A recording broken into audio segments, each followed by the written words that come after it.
Good morning, everybody. What's up? What is happening? Happy Thursday. Let's go. We got G-Man, we got Travis. I'm liking this vacation, Travis. Being able to show up every morning. That's awesome. Paul, Neil, Maverick. What's happening? I am in a short. So I'm in a short in this account right here. I had a short bias today. Like I shared in my trading plan. The trading plan didn't go exactly as planned because it didn't come down first. But this 530-ish, like this area was kind of what I was thinking might be the top. So I did take a short last night in my Lucid accounts and locked those ones out. And these ones. And then this one, I didn't take a short up here. That would have been a nice liquidity grab off the Asia high and short, but I wasn't at my computer. I was getting the kids ready for school. But once news came out and it was bearish and then it retested VWAP and continued down, I did get in a short. I don't feel great about it though with the market opening in 10 minutes. So I'm thinking about just putting my stop loss at break even and seeing what I get. But my target was going to be Asia low. And I know we do have London low in between, so we could definitely bounce there. But yeah. Yeah, with the market opening in 10 minutes, I'm going to go ahead and move my stop loss to break even. Just so that I don't lose money within the first couple minutes of the trading. So my game plan was short today. Kind of looking at the higher time frame, turning off some of my lines to make it easier to see. I don't know. I feel like we would need to get back below point of control and Asia, which is at 430. If we break below this level, then there's a big old area. We could drop down to 360 quickly because of that big candle from yesterday afternoon. But we've been making technically higher highs barely over the last couple of hours and technically higher lows. I just feel like we're hitting such a big area of resistance at this 550 level. I showed you guys that screenshot in Discord.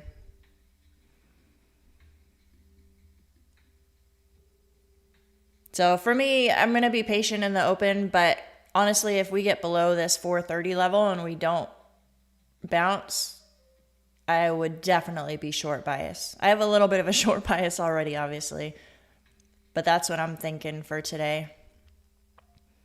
But we could also just come down and grab this London liquidity or even the Asia low liquidity and bounce and go straight back up quickly because we technically are in an uptrend.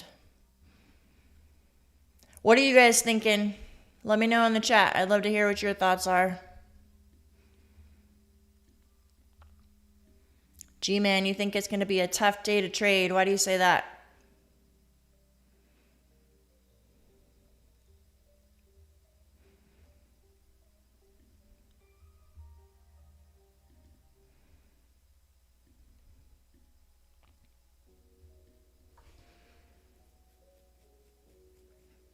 Nick, hello, hello.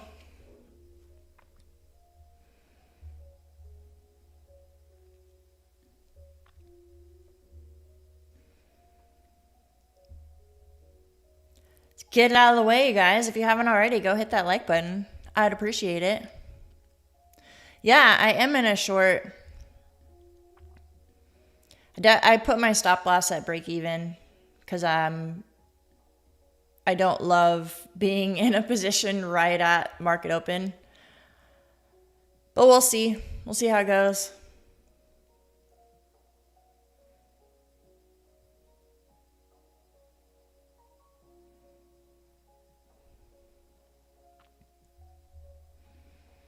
I'm going to stay flexible with the open.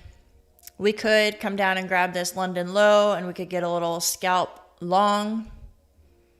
It could also come down and grab this Asia low, point of control. That also is where yesterday's New York anchored VWAP is. So now that I see all of that confluence, this is definitely the line in the sand for me for shorts. If it comes down and grabs this Asia liquidity and it doesn't like continue up, we break below that and hold, shorts would definitely be the play for me. But it could also be a fantastic area to come down, grab some liquidity, and then have that be the bottom for the day and move up from there. So we'll see.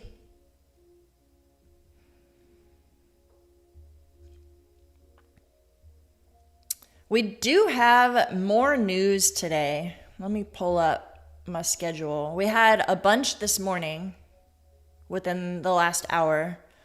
We had employment change, trade balance, initial jobless claims, labor costs, all kinds of stuff an hour ago at 8:30 Eastern.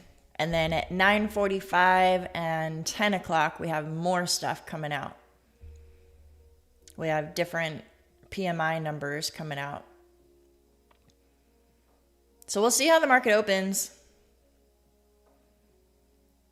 It'll be interesting to see if we get a bunch of volatility at the open because, continuation from the news at 8:30 Eastern, or if it's going to be choppy because it's waiting for the news that's coming up 15 to 30 minutes after the open. We will find out. Shez, good morning. It's good to see you. Good to see your name in the chat. Yesterday was the first day at your new job? Is that right? When was your first day? I think you said this is your first week with school and job.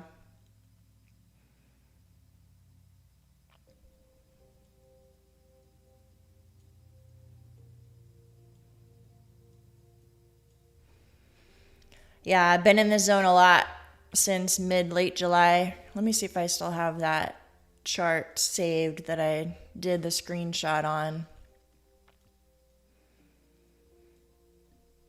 Yeah, this was that screenshot that I shared in Discord. So those ovals are kind of in the wrong spot now because that was dependent on where I had price, but you can see the levels over here and over here. We're kind of at the top of that, right at that high volume node. Like it's right at 500 to 550. That's why I feel like we could come back down and retest this 200 to 250 area before we head higher. It's kind of why I have a little bit of a short bias, but I think we need to stay flexible today.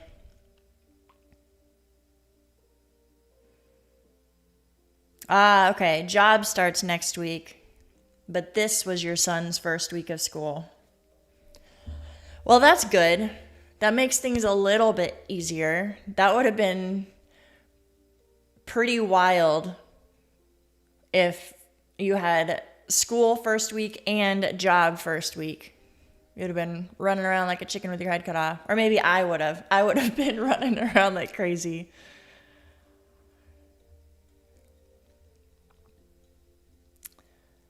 My entry is at 478. 479. So I have my stop loss set at break even. I don't want to have the market just open up and go to the moon and lose money on the trade.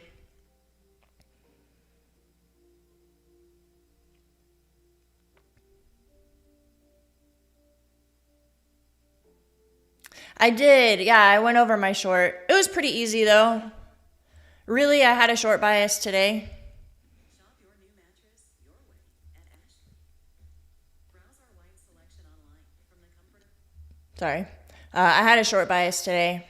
And the good trade would have been grabbing that Asia liquidity where the London session came up and wicked out of it pretty fast. But I wasn't at my computer. So I got in as it trended down and rejected VWAP. Looks like it stopped me out though. Oh. How did it not stop me out? What the heck? That's weird. Order filled. All right, I'll go ahead and close it.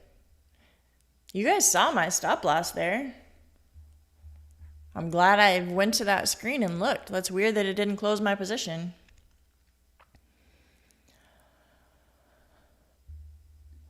All right, market's open in about 2 minutes.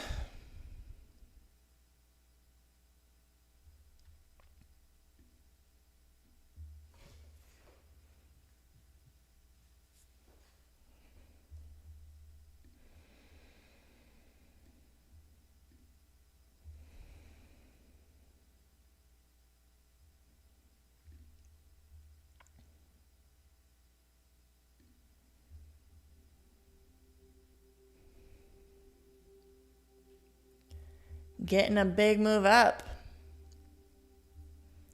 Moving towards VWAP.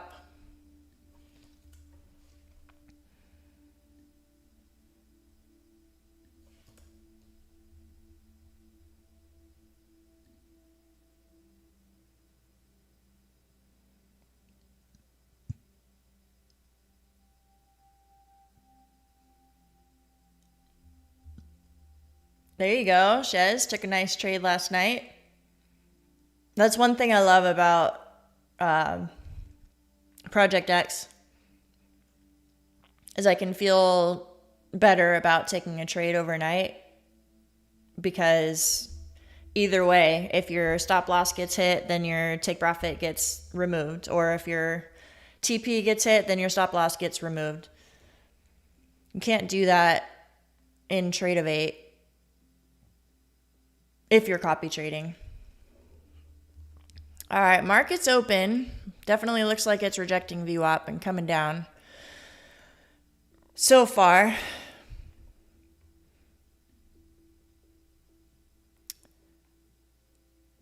Too bad I had my stop loss at break even, huh? That's all right. I don't feel bad about it because if it went the other direction, I would have been mad at myself.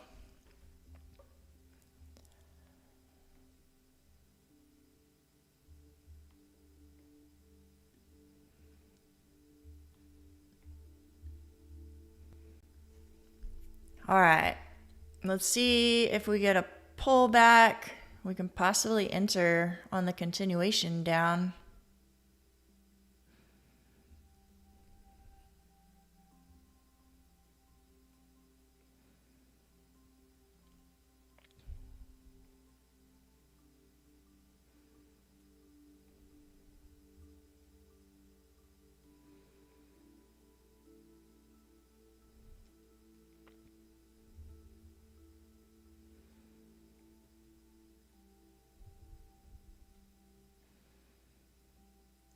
Woo!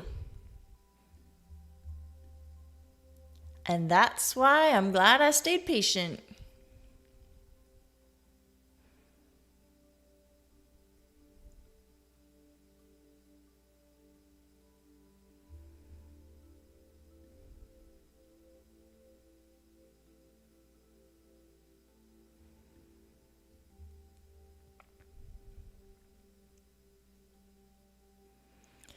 This big wick on the red candle right here where my cursor is, that was the news release at 7:30 Central, 8:30 Eastern.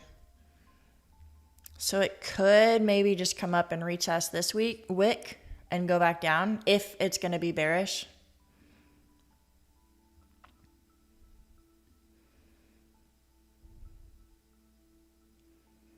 We'll see. Let's let this first 5-minute candle play out, see what we get.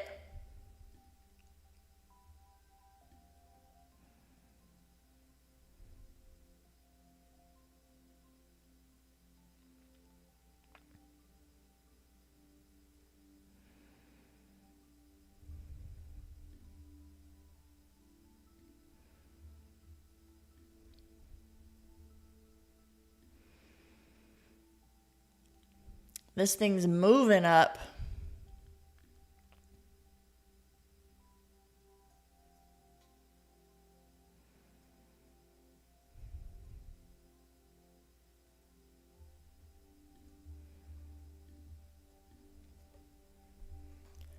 Coming on up towards London high and Asia high. Kind of in the same spot. Let's see if it rejects those levels and comes back down, or it just shoots all the way up through there. The next area of resistance I have is around 550-ish if it doesn't stop at London high.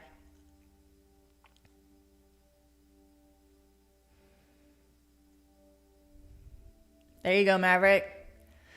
You like scalping the open. I've noticed that in the times that you've been watching us. You hop in on those momentum trades. It seems like you do pretty well with it.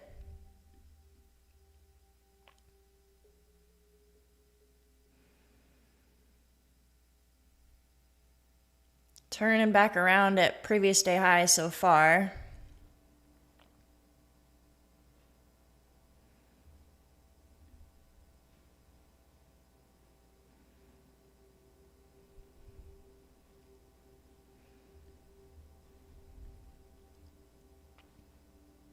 They are great and terrible. Yeah. I personally stopped scalping the open just because of like the anxiety that comes along with it. For me, the juice wasn't worth the squeeze. Like, yeah, you can make some really fast profits within like 2 minutes. You can easily lock in, 40 points, 50 points if it goes in the right direction. But like I said, just the anxiety that comes with it. Maybe I'm just not good at handling that part.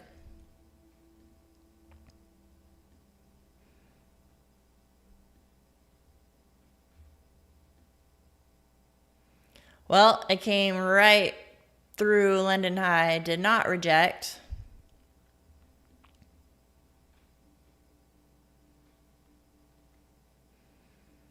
And I agree with you about this zone.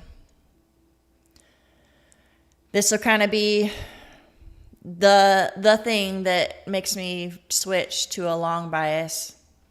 Like if we don't get a really strong rejection off of this London high and this like 550 area and start to sell off and go all the way back down to the range, then we'll be taking longs. If it stays up here, I think if it holds above this 500 level,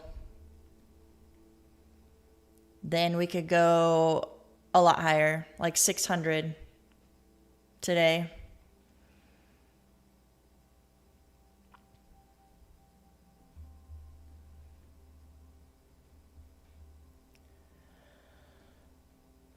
All right, getting a pullback.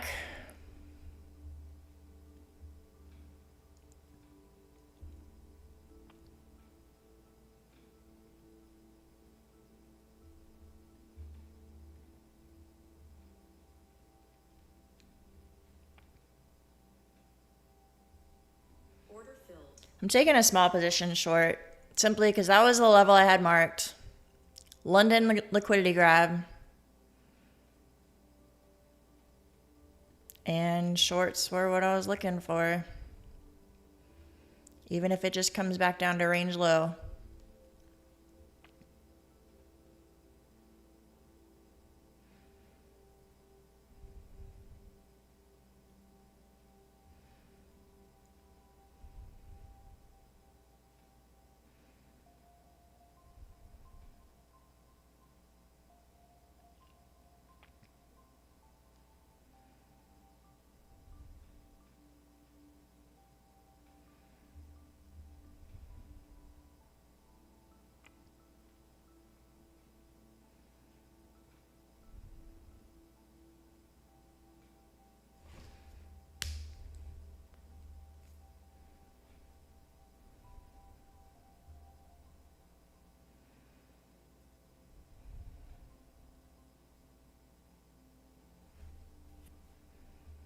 We're sitting right at that 500 level that I was saying. If the 500 level holds, we're going up. If it holds below it, I think we're going down. So I'm going to put my stop loss at break even just because, like I said, if it bounces here, I think it's going back up.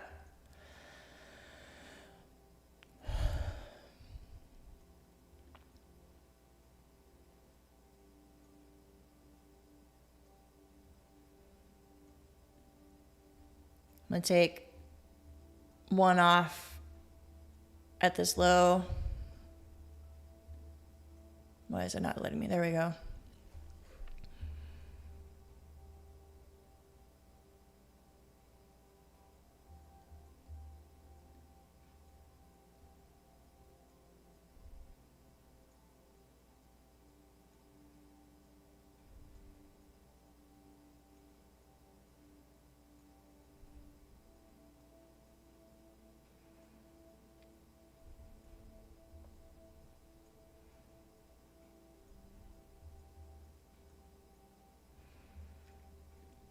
Where is the London low? 450. And then Asia is at 431.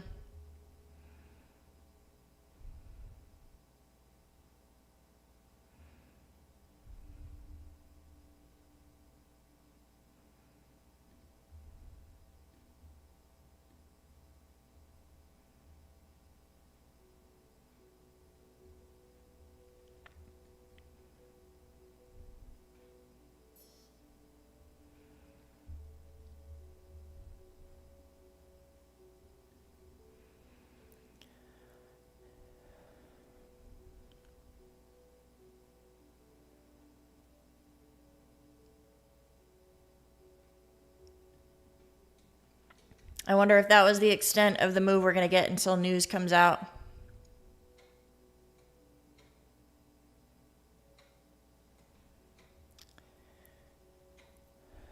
It's trying to hold that 500 level, 23,500.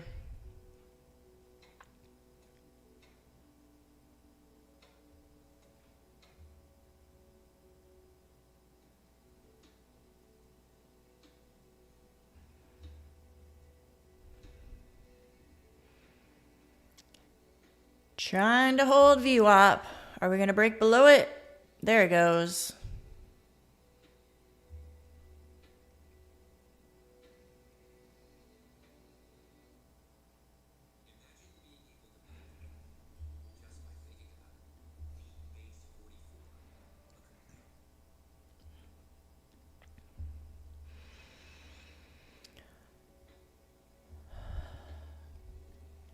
Well, yeah, it might just chop until news. We'll see.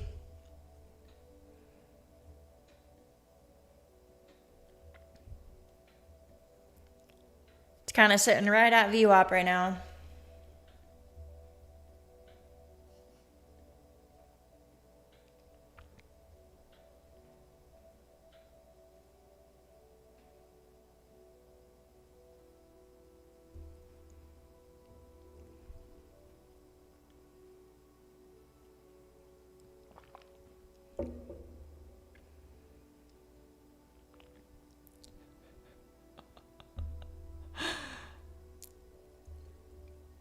Maverick, you made me laugh.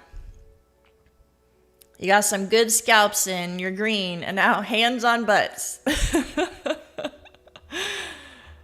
Oh, that's funny.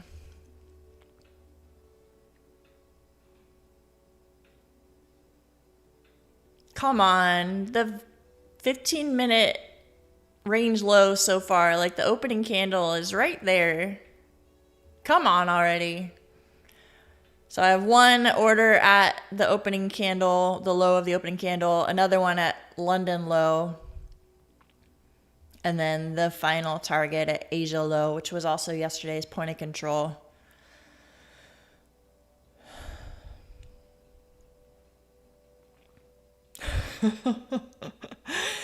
If you guys were on my live stream yesterday afternoon, I talked about this. Some of you weren't, so I'll repeat it, but this almost touching my buy order but not actually touching, and then moving away from it makes me think of a meme that I saw on Instagram a couple days ago.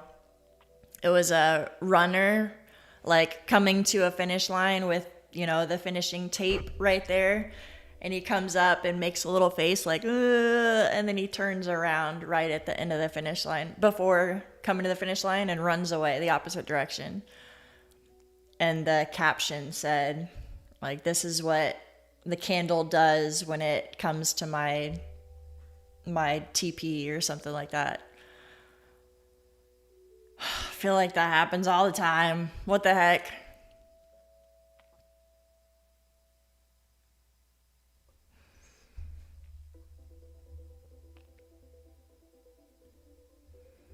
It is below VWAP, so I'm not going to like close it out. It doesn't really give me vibes that it wants to bounce.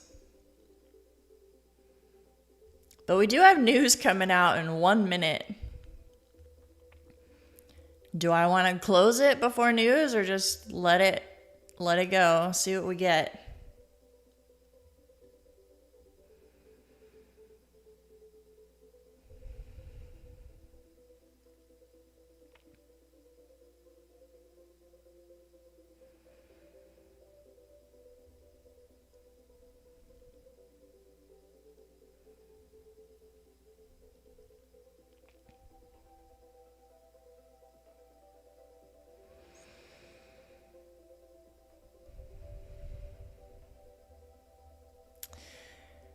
Yeah, there's 2 different PMIs that I see on Financial Juice, Travis. There's one at 9:45 also. There's Services PMI and Composite PMI. One is red folder and one is orange. And then there's another one at 10 o'clock. So I show 9:45 and 10.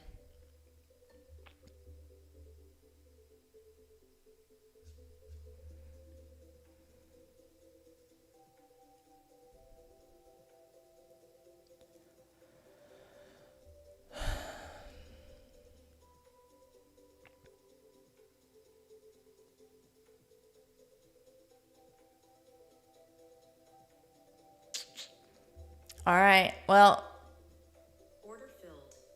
it ended up bouncing.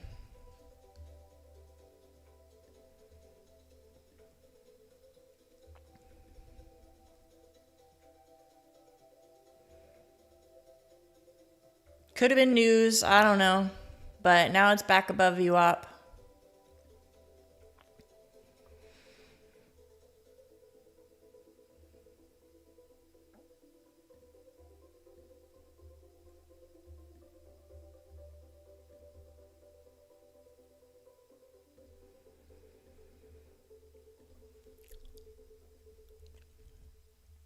Still looks to me like it wants to go down.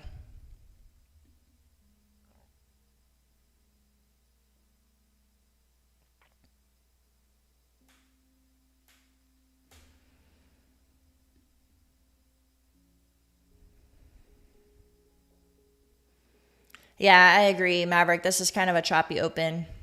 So I'm not upset about getting stopped out at break even on that last one. I'm happy with that.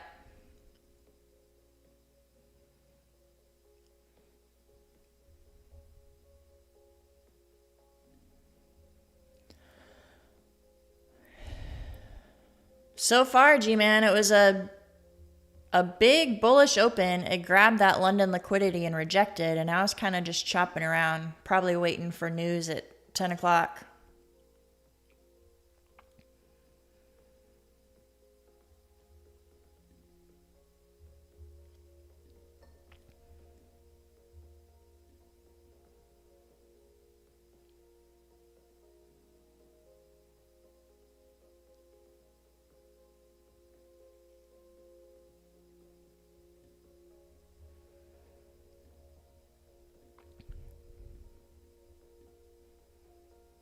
This is definitely a good day to stay on the 5-minute chart, at least for me. With how choppy it is, can definitely get messed up if you try to buy the 1 minute chart. Yeah, I show services PMI at 10 o'clock Eastern. And then we had some at 8:45 also. That's what I show on Financial Juice. 8:45 had one red folder and one orange folder. 8:45 Central, sorry. And then 9 o'clock Central, so 10 o'clock Eastern, there's another red folder.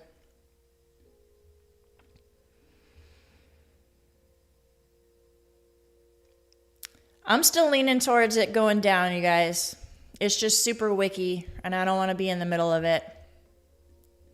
So let's be patient. I'm going to wait and see how it reacts at this London low and Asia low. We might be able to get a little liquidity grab bounce if like it works out to where news is bullish and it grabs this liquidity at the same time. That would be great confluence for longs. Or if it just keeps dumping and holds below this Asia low, shorts will be the play.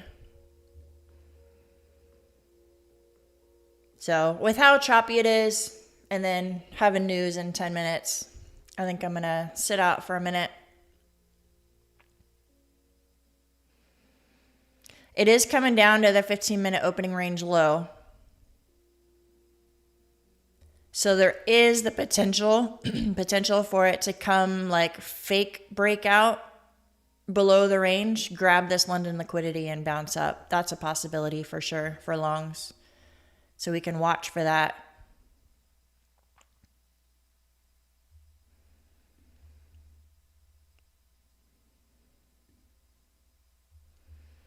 But yeah, super choppy.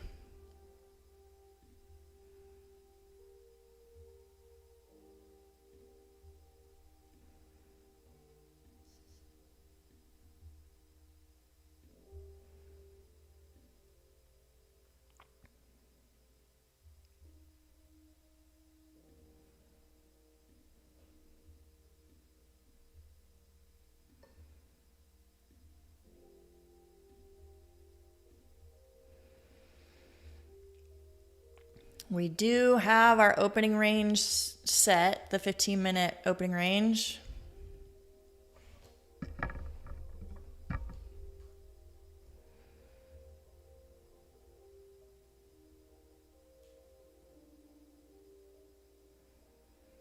G-Man, what do you check for news?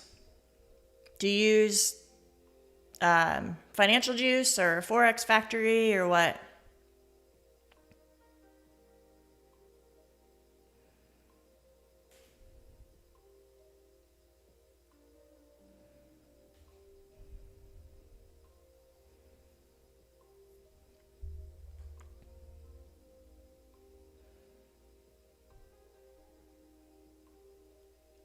Good morning, Ram. How's it going?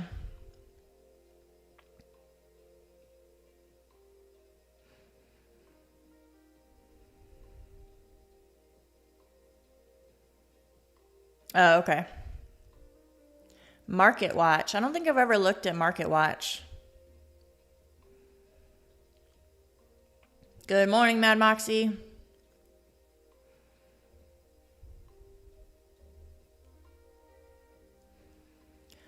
I look at Forex Factory some. I think Financial Juice is my default. Like that's the one that I usually have up on my screen.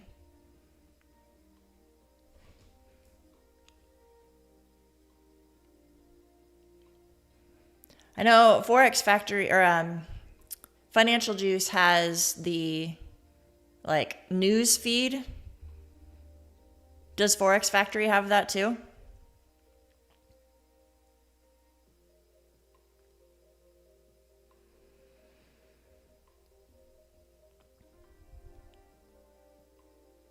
Yeah, this is a super choppy, ugly open. I'm leaning towards it going down more. Lots of reasons. It's below VWAP. Big rejection at this resistance area. But I could see a couple possibilities, kind of depending on how news comes out in the next 8 minutes. But I could see us kind of, if the bullish scenario for longs would be a fake breakout of this 15-minute orb and grab either the London low liquidity or Asia low liquidity and get a strong bounce. We could look for longs. Or, I mean, if this thing just gets heavy and holds below this 430 level, then I would take a short all the way down to like 370. But for now, it's choppy and ugly. Oh, Forex Factory does not have a news feed. Well, I'm glad I used Financial Juice then.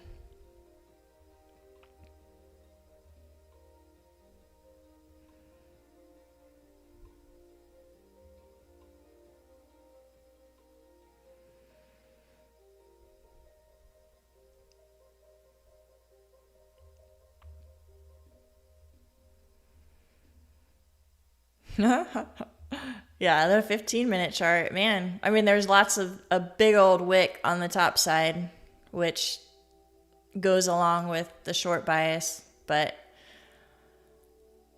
not moving a whole lot. Waiting for news in 6 minutes.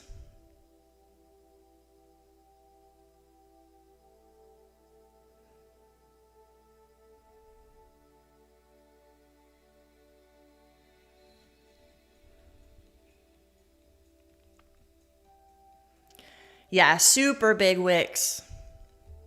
That's why I stopped trading it. I was in a short for a little bit. I don't know if you were online yet. Moved my stop loss and got wicked out. That's okay though. It's a whole lot better than sitting through this and getting stopped out with a loss.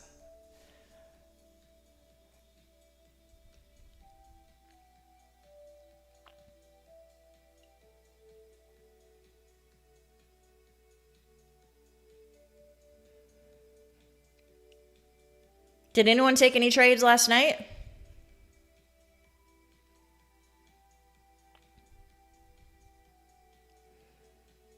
G-Man, did you trade gold last night? I don't remember if you posted about it or not. I forget. Last night was so long ago.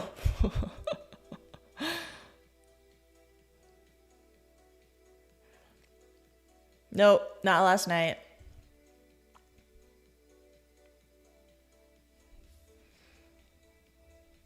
All right, coming down to this 15-minute opening range low. News still in 4 minutes, so I'm not going to be taking anything. Just kind of watching what type of reaction we get here. I saw that My Funded Futures has sim resets for $200. Great timing on that. I'm sure it had, I would guess it had something to do with the fact that Top Step just released theirs and they're like, what, $500? That's ridiculous to me. $500 for a reset when you could pay less than that to just do the combine again or get a straight to funded with a different prop firm. That's a lot of money. I guess the positive is it would kind of give you an incentive to not blow your account because you don't want to have to pay that $500 reset fee. Top Step, if you blow your XFA with Top Step, instead of having to go all the way back through the eval combine phase, you can just reset your XFA for $499. Yeah, you're right, G-Man, but I don't think it's that big of a deal to pass the combine. So just pay the combine fee again and trade again. I don't know. $500 is a lot, especially if you're copy trading 5 accounts. That's $2,500. Jeez.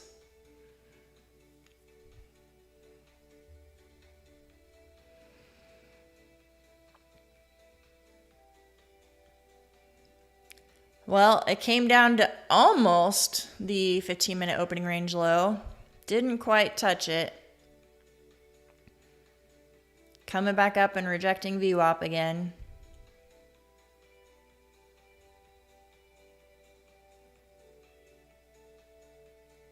Let's see what the news brings us. Hopefully it brings some sort of volatility, because it seems like that's what the market's waiting for.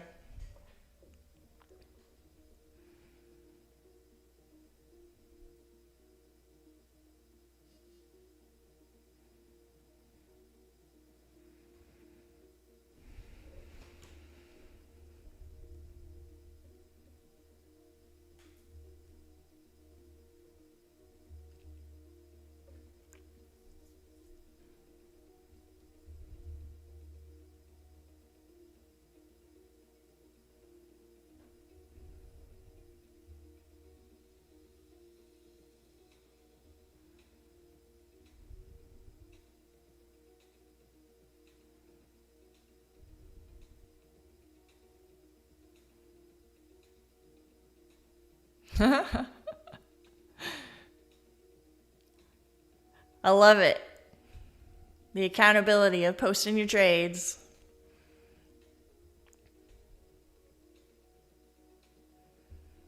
I don't pay attention to YM at all. Like, I think I've maybe looked at the chart like a handful of times. I've never taken a trade on it. Is YM affected by the news similar to what NQ and ES are? Like this PMI coming out right now, would it add some volatility for YM, or is it not really affected?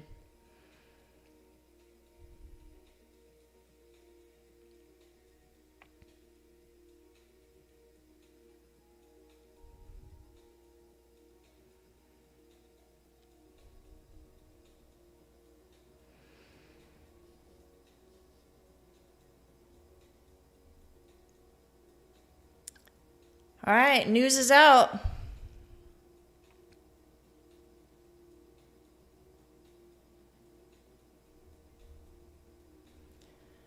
Maybe now that news is out, we can get back to some volatility. Seems like that's what the market was waiting for. Let's find some continuation.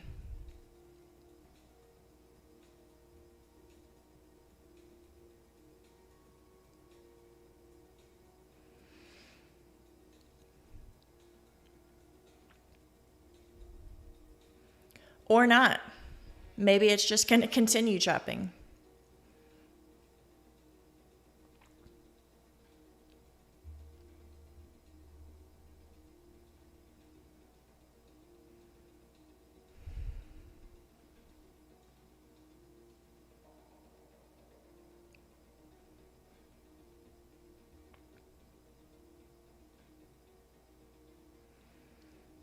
My goodness, you guys.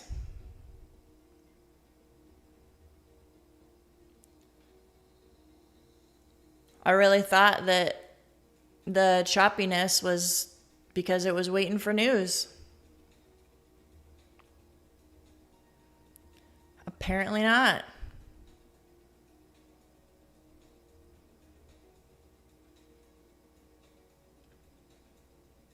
Yeah, nothing burger. So maybe the market maker's play at this point is just to put everyone to sleep.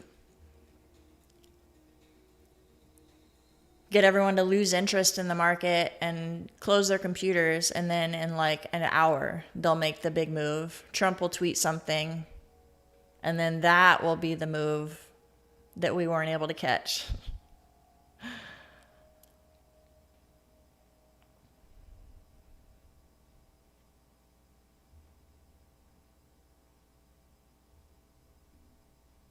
All right, coming down to London low. Let's see if we get that liquidity grab and bounce, or if it comes down to Asia low. Hovering right at London low right now. Wake back up, Travis. We're getting some movement. Wake up. Don't fall asleep on me.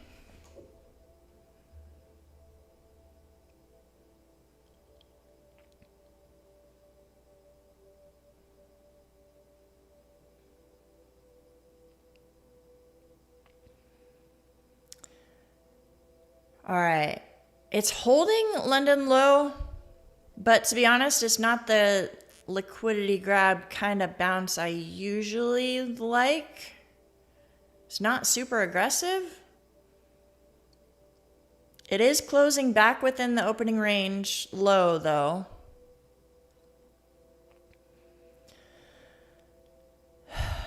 I'm not taking a long on this because it's not holding that bounce. There we go.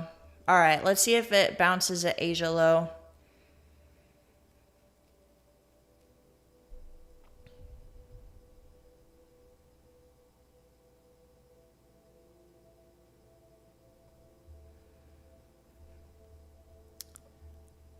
All right.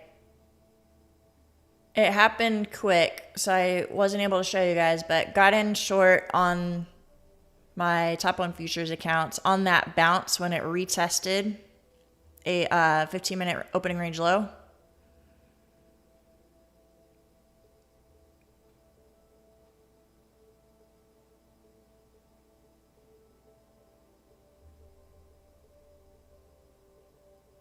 I'm going to take off 2 at Asia low, which is point of control, but this looks pretty heavy, so I'm going to leave some runners.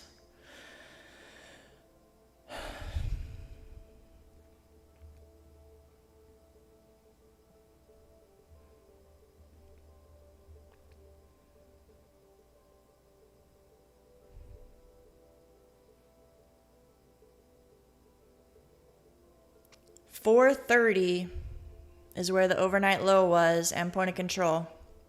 And that was what I was saying pre-market. That's the line in the sand. If it doesn't hold there, 375 is where I think it's headed.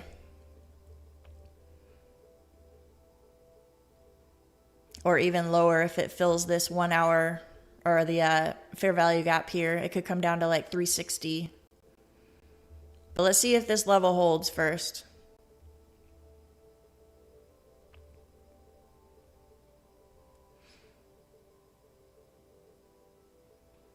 Doesn't look like it wants to. Nope, it's going down.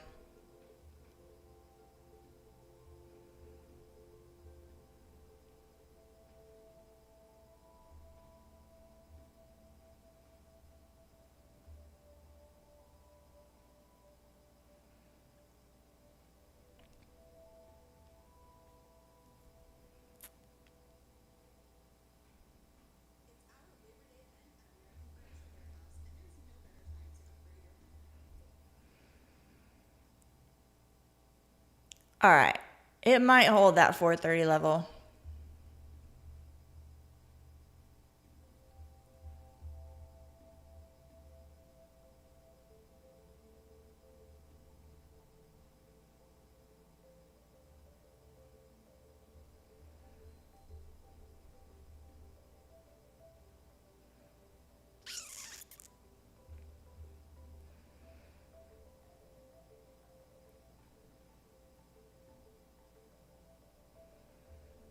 Came back up and tested that London low and rejecting.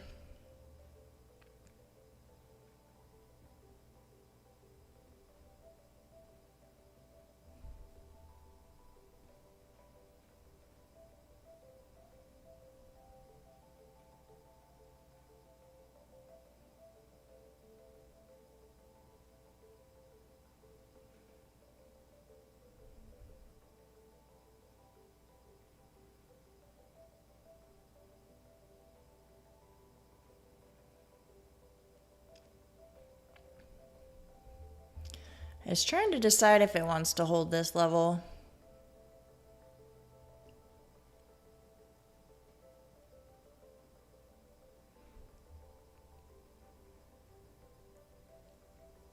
Let's see how this 5-minute candle closes.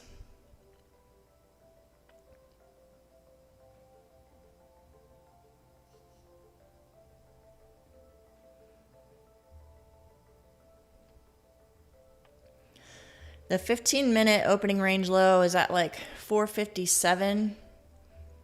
So I'm going to trim my stop loss a little bit lower. Give it room to retest the opening range low, but I don't want it to go much higher.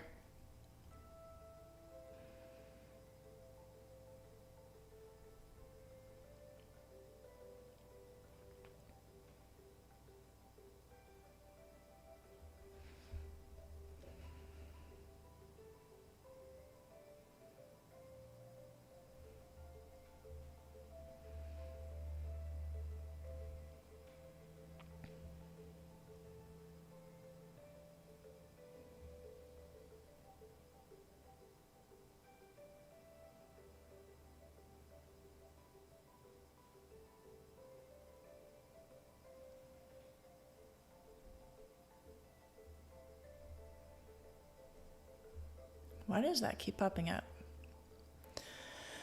All right. Almost came up to that 15-minute opening range low.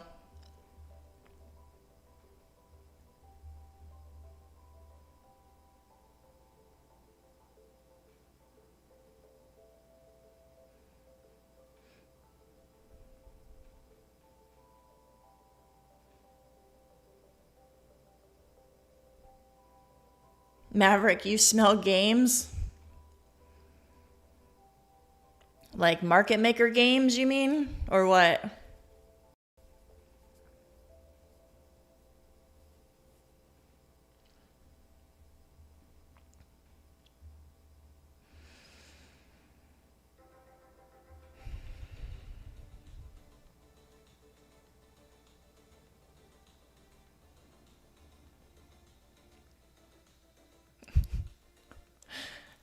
Price action is driven by political speech. Yeah, no kidding.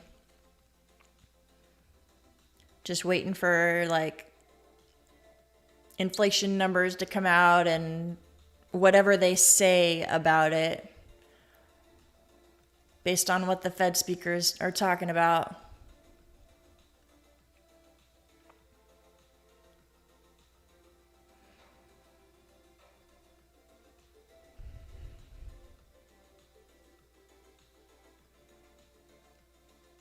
This is continuing down. That's the vibe I'm getting.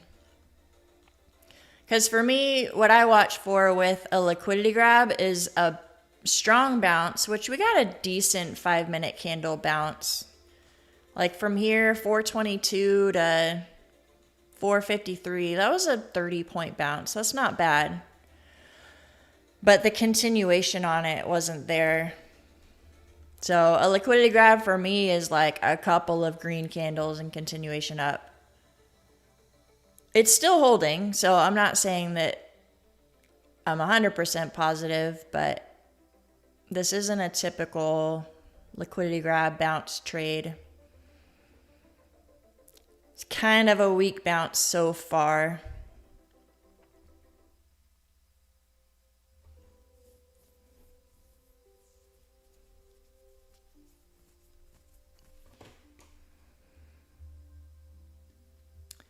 I just realized I didn't put my position on TradingView.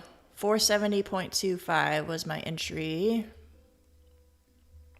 And I've already taken off 3 contracts.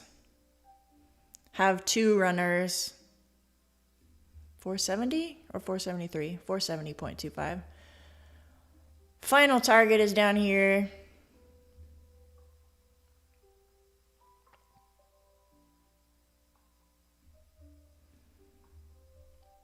And I had my stop loss up there, but that doesn't matter anymore. Stop loss is in profit now.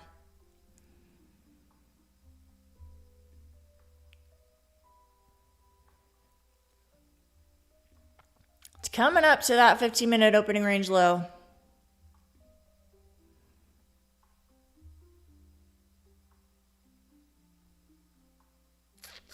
Coming up to my stop loss. That might have stopped me out right there. Yep.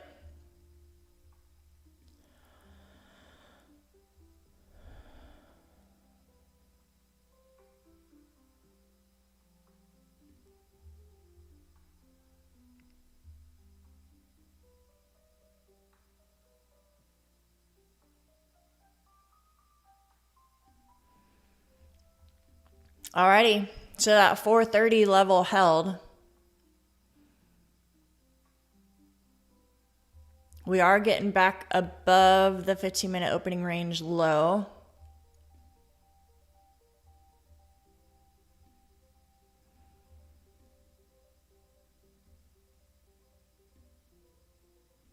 Let's see how it reacts if VWAP here.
These are big, choppy moves, you guys.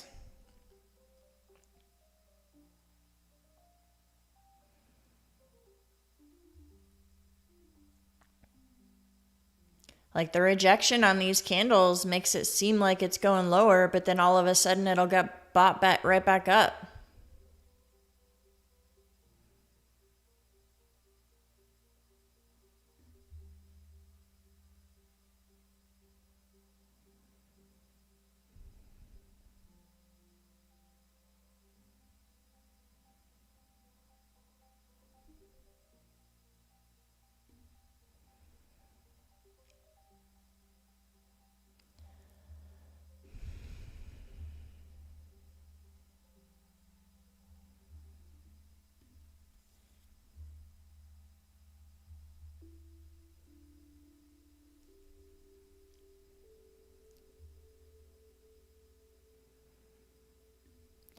I'm entering a short here, doing a small position because the stop loss is going to be above that wick. But it had a strong rejection, closed back below the 15-minute opening range low. And then now it's getting below that level of 430 that I pointed out to you guys earlier. Let's see if it actually continues though. I don't like all the wicks and the choppiness that's going on right now.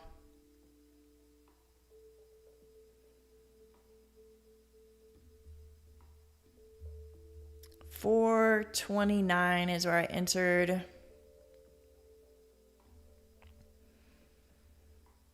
Would like to see it come down to this value area low, 375-ish.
This is so choppy, you guys.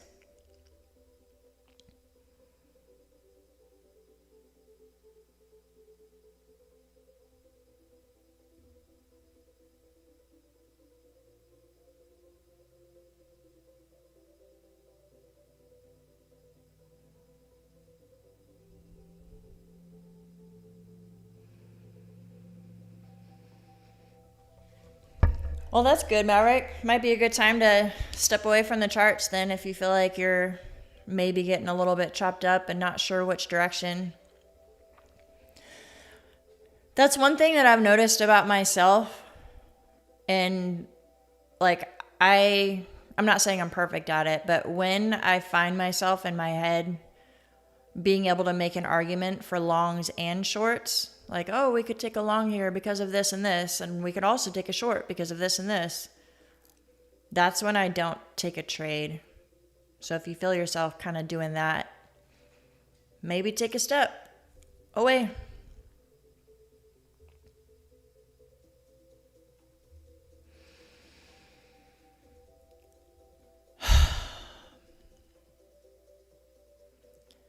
I don't want to let this go all the way up to my stop loss. Because really it's this 430 level. The point of control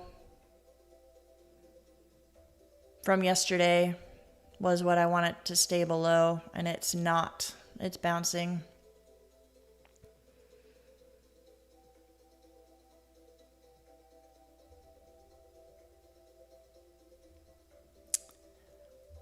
I might kill it early.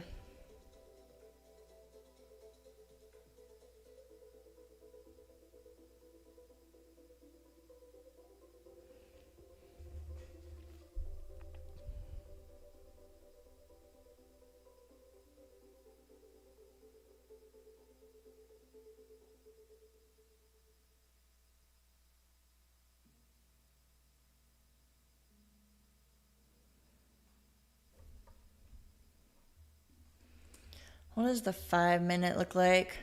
Oh my gosh, so wicky.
That was a big buy up.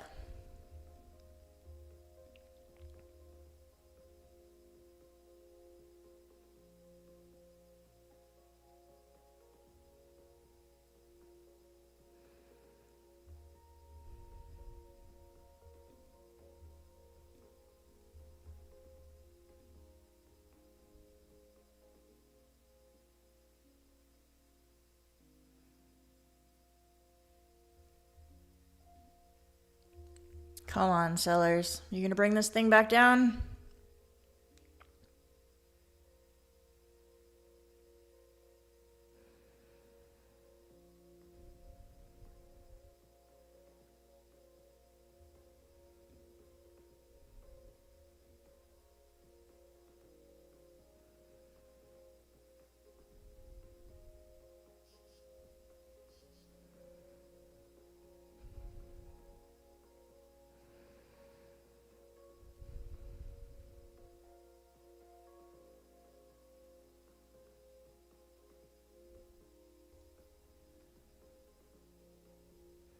Yeah, we do have the initial balance set in 7 minutes.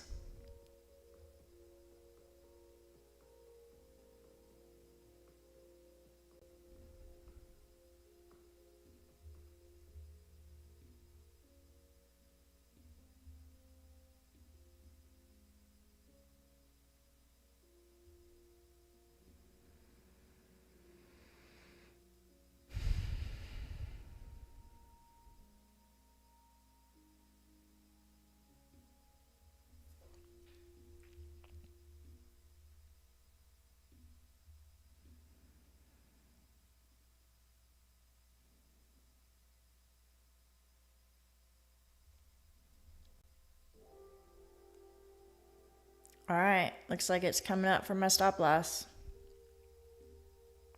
Yep, that stopped me out.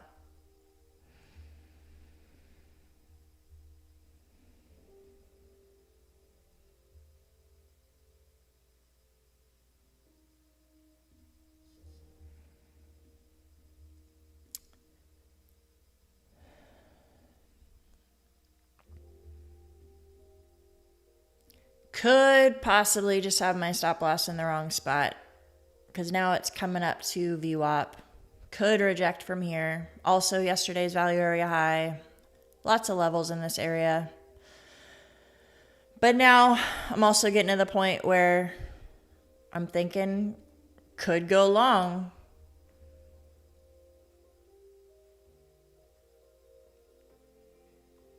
Because it got back above that point of control level.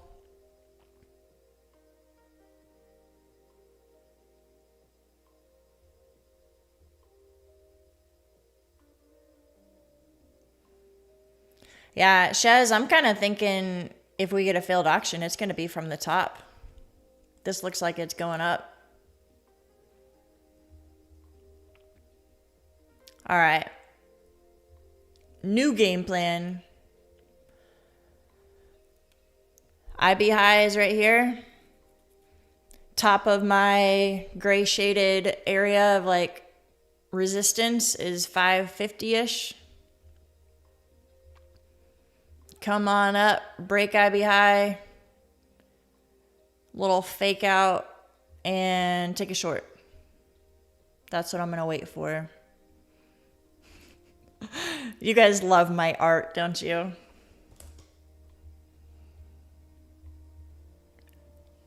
I draw like a drunk person or kindergartner. All right, let me get my arrows instead. How about we do this?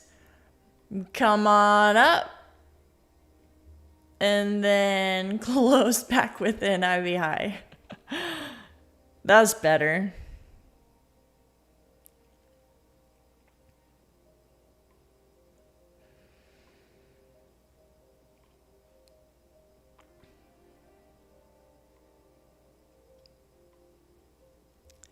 Smart plan, Maverick. Smart plan.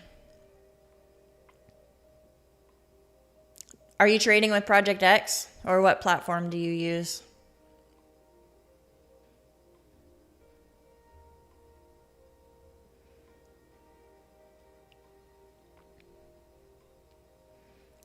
If it's Project X, if you're wanting to stop trading for the whole day, good for you. But one thing you could do with Project X is just lock yourself out for like an hour or 2 hours or something like that. Just to give yourself a chance to step away and cool off and then maybe come back with a clear head. Yeah, Top Step, Project X, you could do the same thing.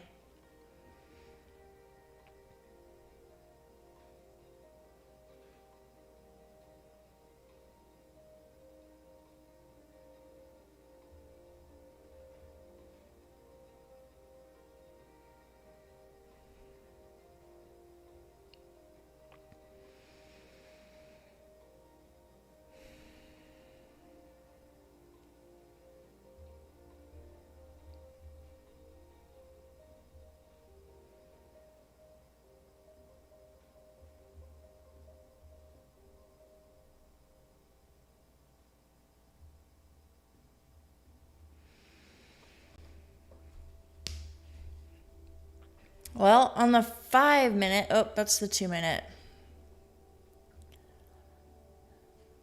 The 5 minute, we never closed above VWAP. It did reject it.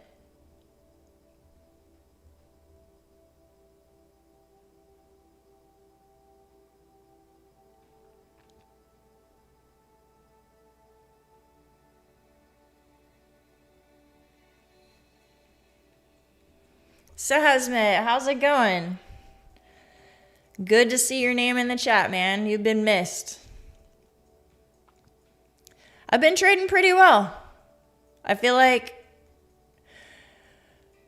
I've definitely had more green days than red, so that's good. But I'm trying not to measure it based on like P&Ls and measure it more on, did I follow my rules? Was I patient? Did I wait for my levels? Did I overtrade? Like that kind of stuff. And I feel like I've been pretty patient the last week or so. I can only think of one time where I like just kind of lost it and tilted a little bit. And that's an improvement for me. So good stuff. But haven't like blown an account, and I can't even remember the last time I did. So that's a great thing.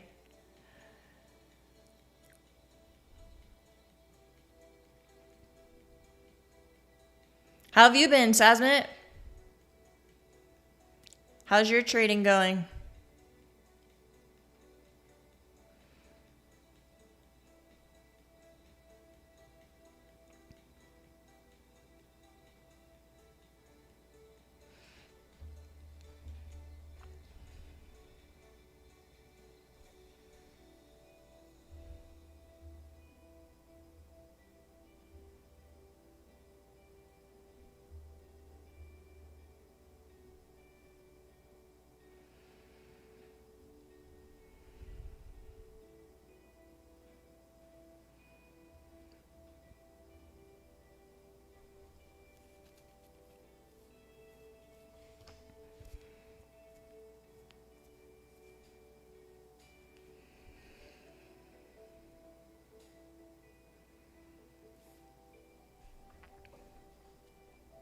It's definitely looking like it wants to hold above VWAP. So I feel good about this game plan for a failed auction from the top of the initial balance.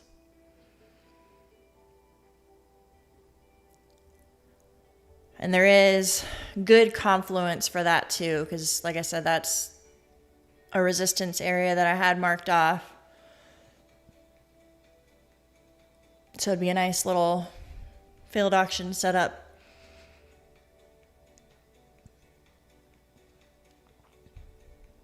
Shaw taking along. There you go.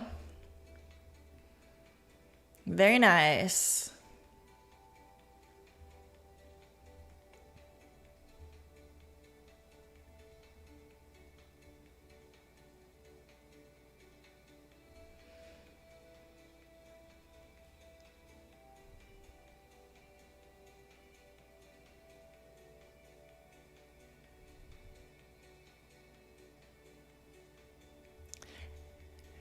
I'm glad to hear it, Sasmit. I know you kind of went through that slump and you took like a whole week off to back test. I think you said like the entire year 2024 you back tested the whole thing. So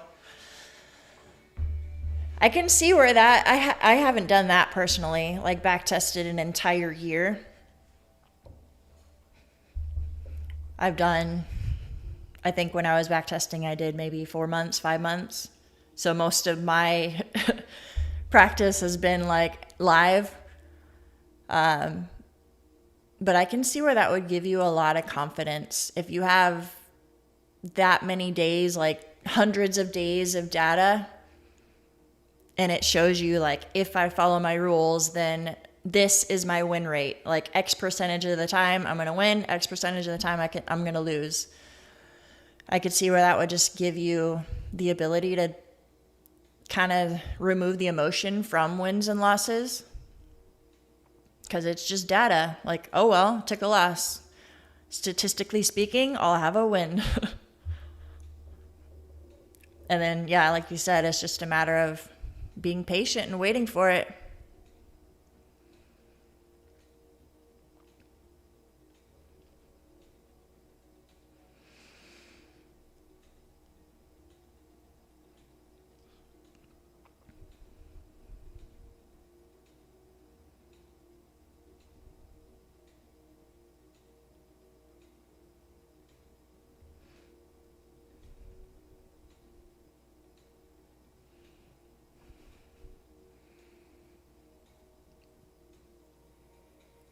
We got a good move above VWAP.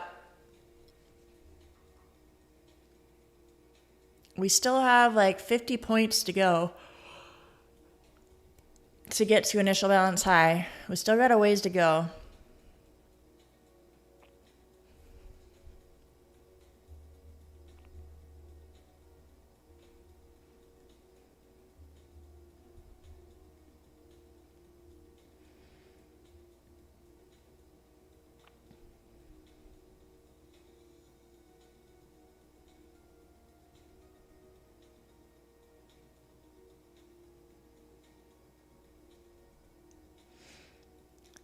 Nick, don't force it.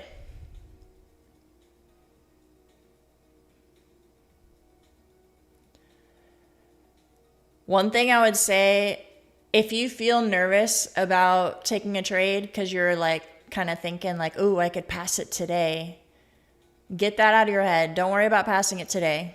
It could be tomorrow. It could be Monday. Like, there's no rush. Wait for a good trade. Don't try to force it just to trade something and hope that you make $400. That would be the biggest advice I have. And I say that from experience. Like, I've blown countless challenges, and then the more painful ones are blowing like funded accounts that are about to hit a payout. I've done that too many times that I want to admit. 3 times that I can think of, I've had an account that's like, today I'm going to get a payout if I hit this amount.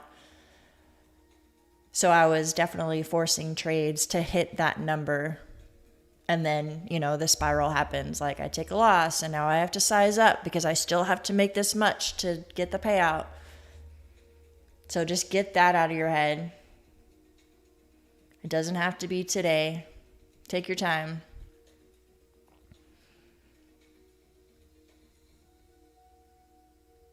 Thankfully, I finally learned my lesson on that.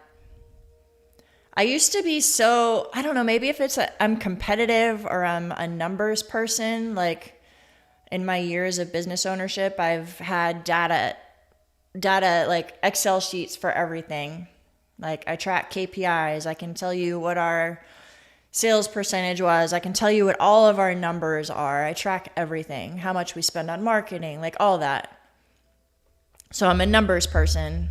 So I think I took that into the prop firm world, and I would calculate all that stuff. Like, all right, so the rules are I have to trade 10 days, and I want to have this as my profit target, and I have this as my consistency rule. So I need to make X number of dollars a day over a 10-day period, and I can only lose this much per day. Like, that is the stuff that was going on in my head. So I would come into the day telling myself, like, I need to make $600 today. And it was a hot mess.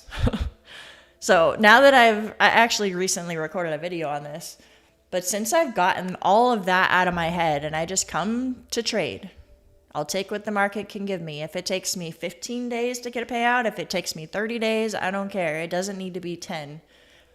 But taking my time and not worrying about the numbers of like how much I need to make over a certain day period. Miraculously, I've been trading so much better and I'm getting the payouts because I'm not thinking about it. So that was a long answer to tell you, Nick. Don't force the trade to try to make $400 just to pass today.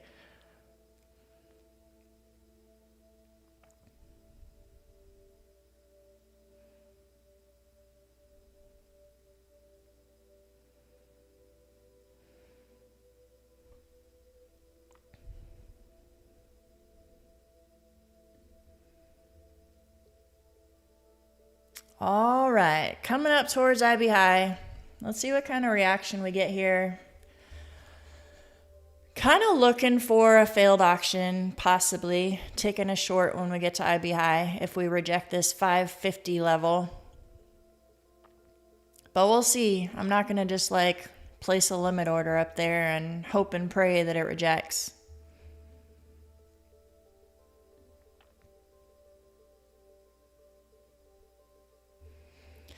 Because if this 550 level holds, it could come up to 600. Because if you zoom out, this 550 level, I know it's hard to see with all my lines and VWAP and everything, but this 550 level has been tested a lot. So it is a significant area of resistance. And with IB high being there, it could go lower. But my thought process is that it has been tested so much. If it breaks and holds above, it could be a continuation trade on up to 600.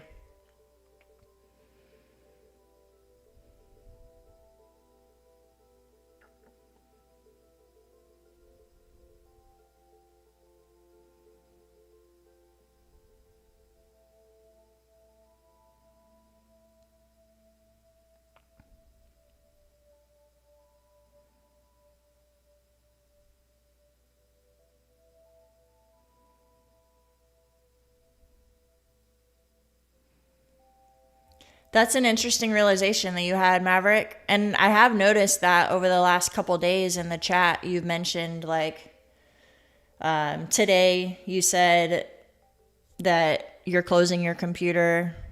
I think it was yesterday you said that you already spent all of your mental capital, so you need to like close up before you do something stupid.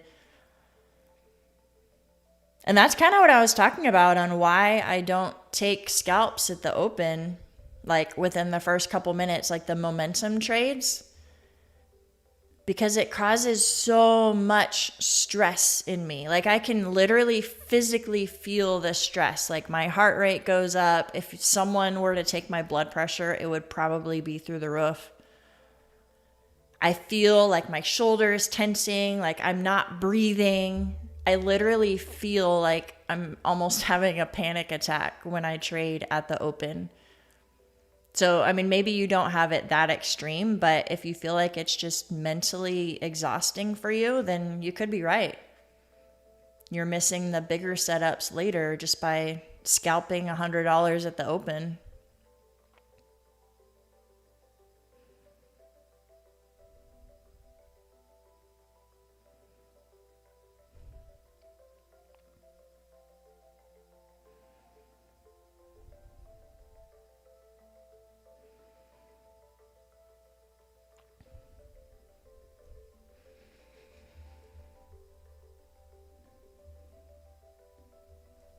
Sazmet, you still planning on moving to Dubai?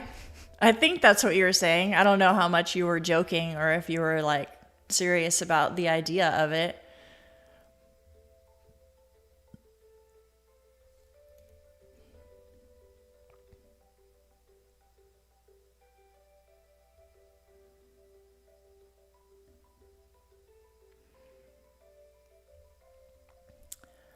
All right, still staying patient. Gonna wait and see how price reacts at initial balance high. Let's see what we get.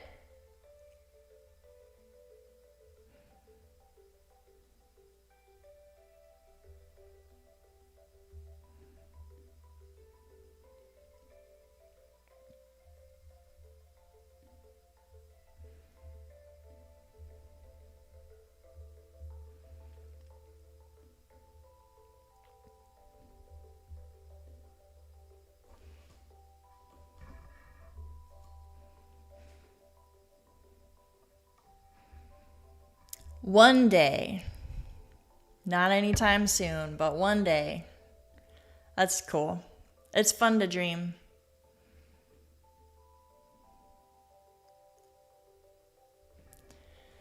Something on your radar?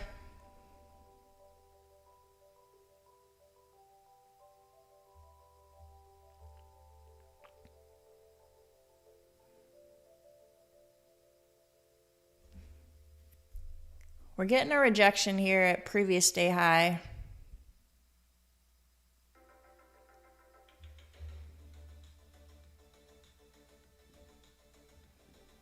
I don't want to take a short in this like middle chop zone in the middle of the range. I definitely want to wait for it to come up to initial balance high. I hope it doesn't reject from here.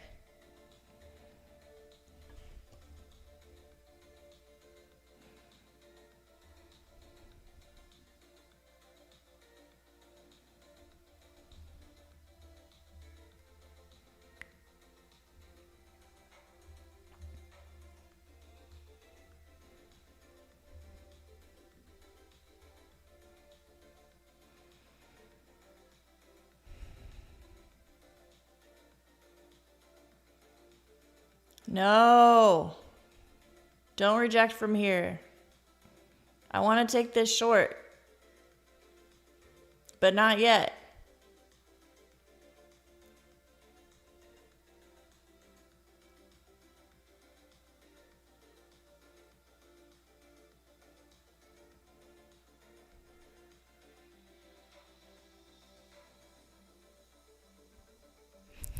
Maverick, football season. Let's go. Who do you watch? Who's your team?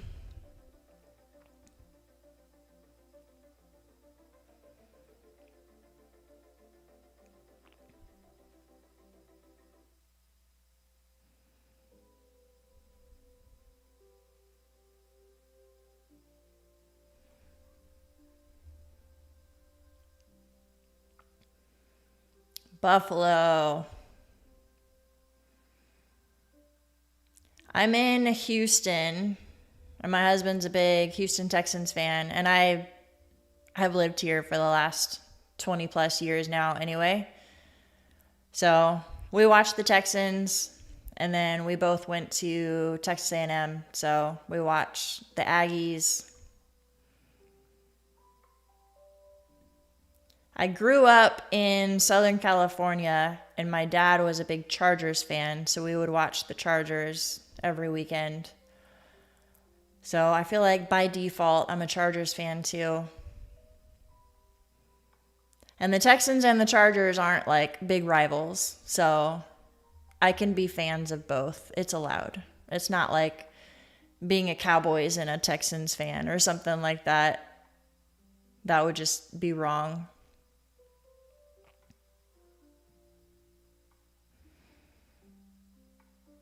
All right, so it's coming down to this 500 level, and it's trying to hold. If it does hold, that's the same level that I was kind of talking about at the market open. So far, it's holding.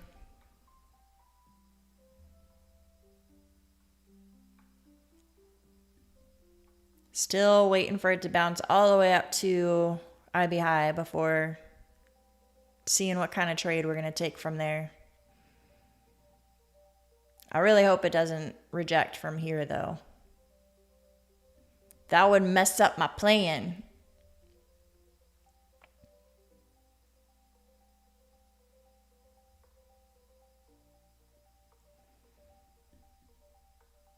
There you go, Travis. 4 out of 5. That's a great win rate. And you're off. Are you, Travis, if you're still in the chat, are you going anywhere for your vacation? Or is it a staycation where you're just like hanging out at home? I'm curious, if you're a pilot, you're probably on the road all the time. Not on the road, I guess, in the air, technically. So I wonder if when you have a vacation, you're kind of like, I just want to stay home for the first time in months.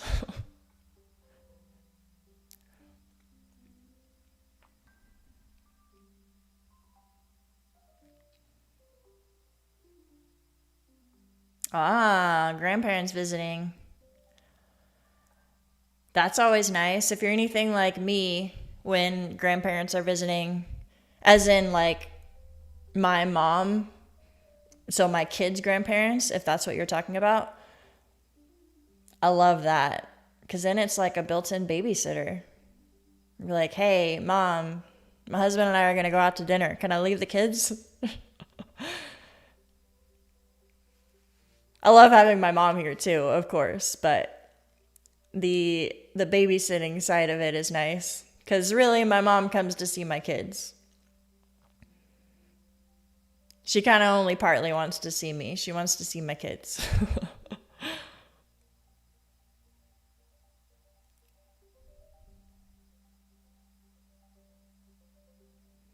Yeah, that's kind of what I guessed. No desire to travel when you're on vacation. It's your one opportunity to not travel and just stay home.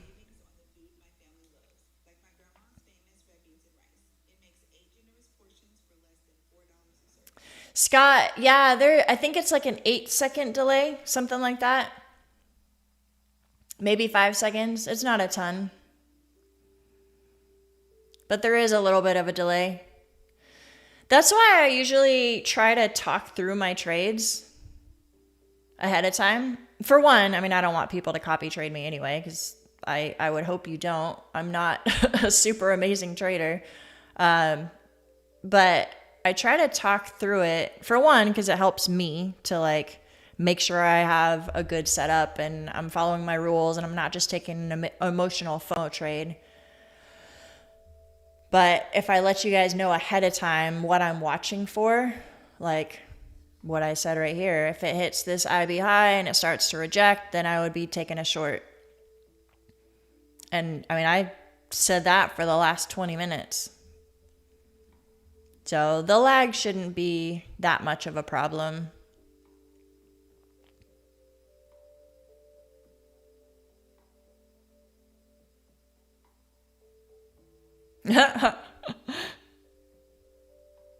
There you go. Well, I'm glad it was helpful.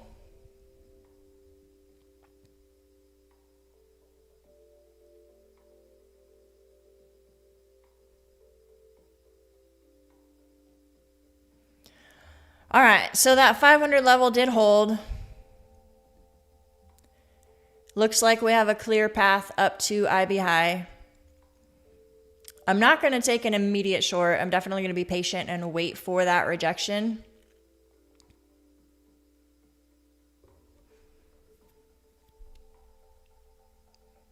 But there is decent confluence for a rejection at that level, so we'll see if we get it.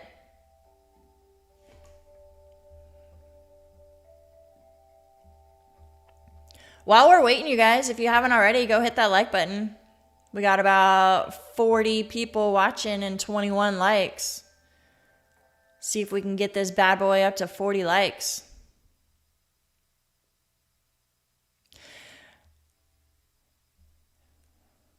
Rejecting that previous day high again. Man, I wonder if that is the level.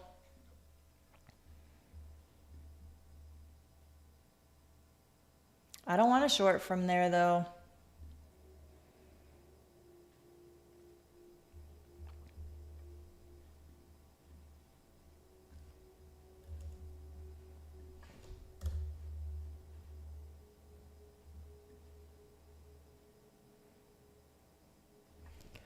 I just realized I didn't put the Discord in the chat, and I think you guys are talking about it.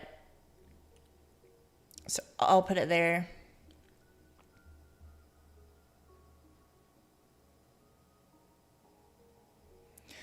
Nick, yes. When you pass your Lucid test, they automatically cancel your subscription payment. And you can actually trade your pro account immediately, same day. It's within like 2 minutes that your test account turns into a pro account. It's pretty sweet.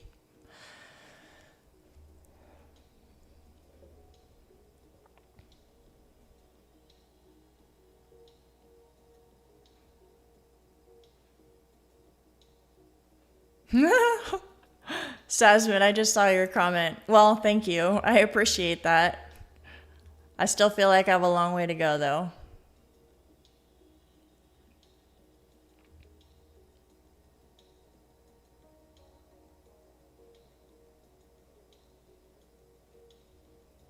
Oh, okay.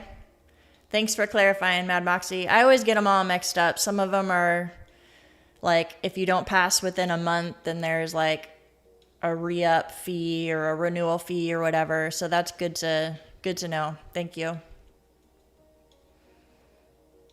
Yeah, I like Lucid. That's actually the short that I took last night. That was in my Lucid funded accounts. I like them.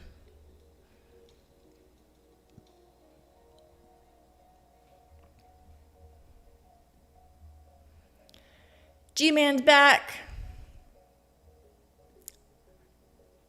Had to go work, man. What a bummer.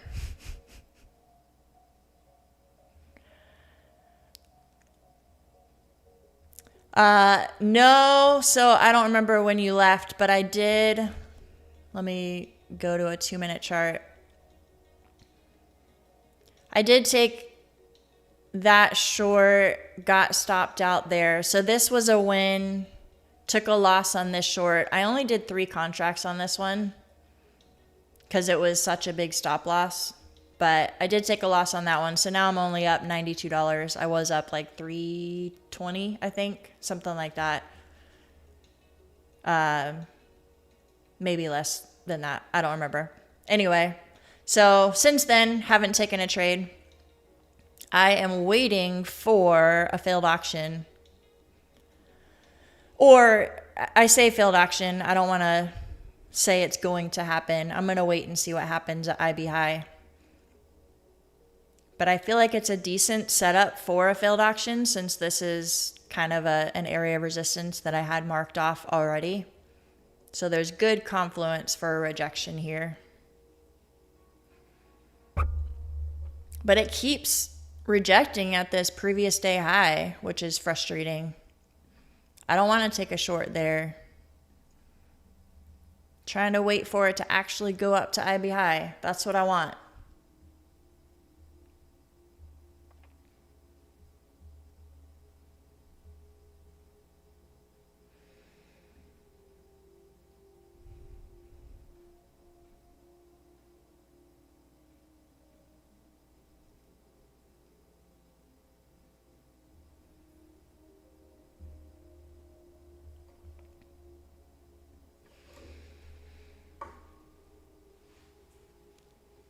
Nick, I've never heard about Day Trade's prop firm. I don't know.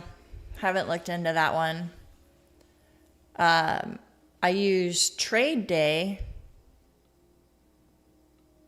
There's so many of them. It's hard to keep up with all of them.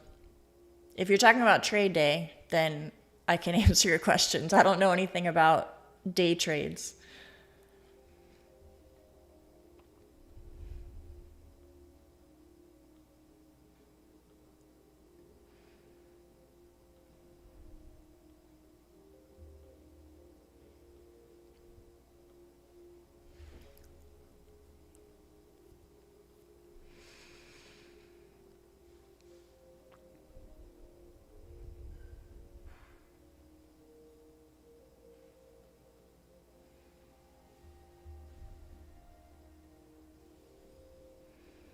I like TradeDay.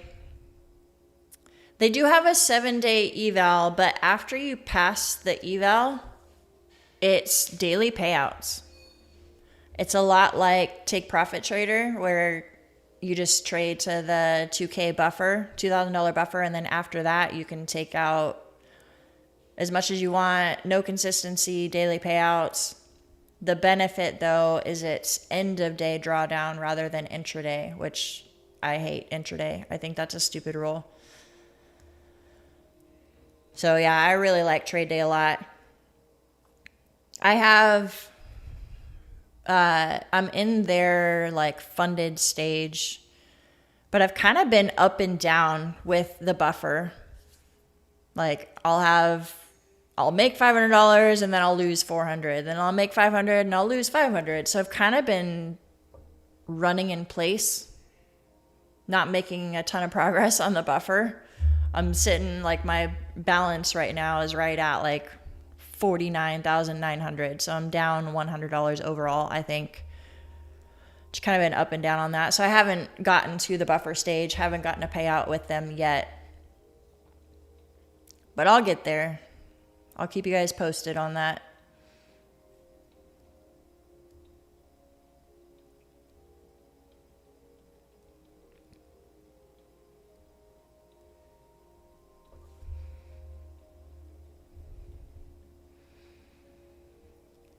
All right, coming back up to that previous day high level, 525-ish. Let's see if it actually breaks this time. And I'm kind of watching for a rejection at IB high, but with how much of a consolidation we have here, I don't know. I mean, this could just be gearing up for a big move higher. We'll see.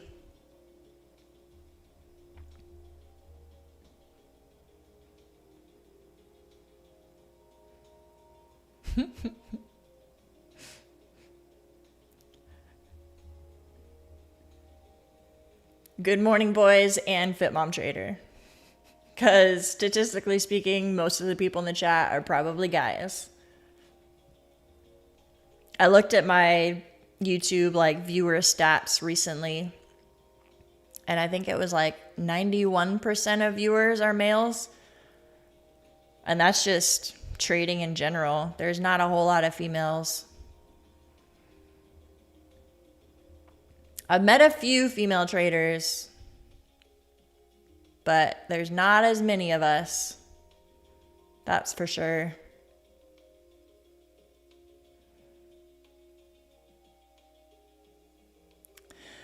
Yeah, Nick, you were asking about day trades. I've never used day trades prop firm. I'm not familiar with their rules. I use TradeDay. I'm not sure if there is a day trades or if you're typing it wrong and you're talking about TradeDay. I'm not sure.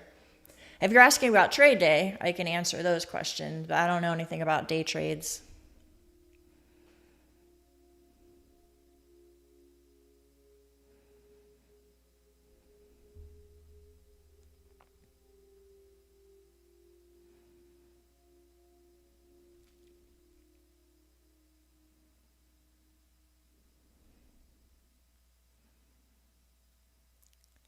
Slow and steady on up to IB high. It is starting to break previous day high. We're only about 15, 20 points away from initial balance high. Let's see what happens up there.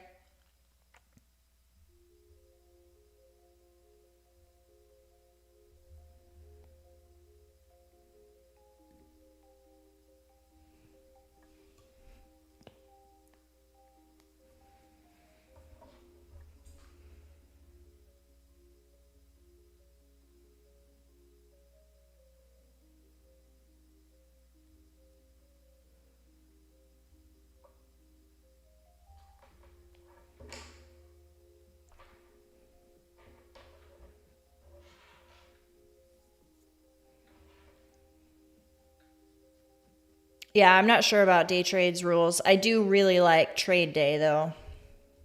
You can't beat the daily payouts. Although I don't know if you heard this part when I was talking. I haven't gotten to the payouts yet, but I'm close. I'll get there. Just got to get past the buffer stage.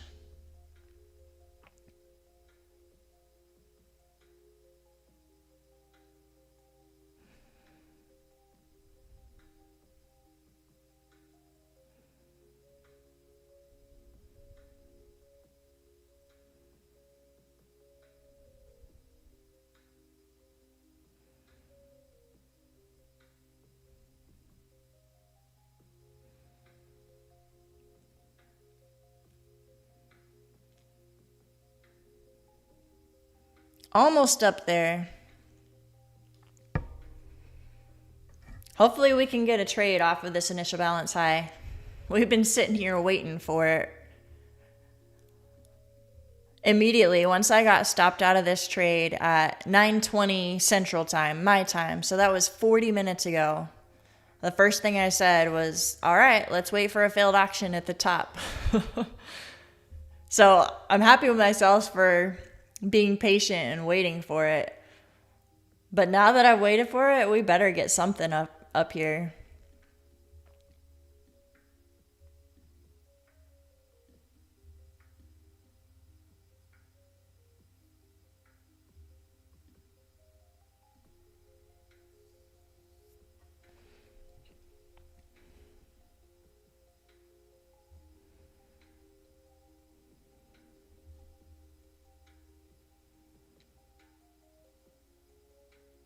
All right, Nick, have a great one.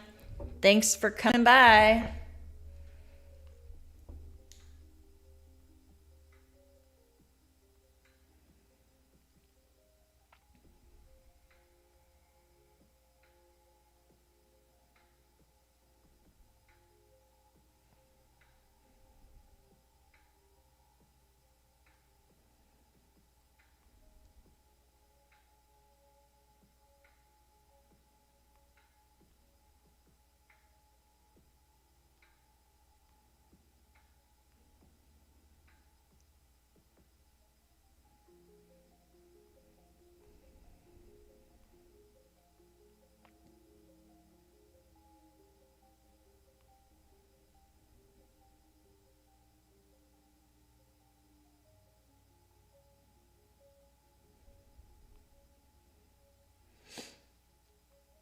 I think there was someone in the chat who said they were in a long.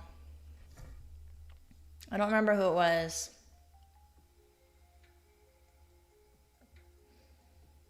Maybe it was Maverick.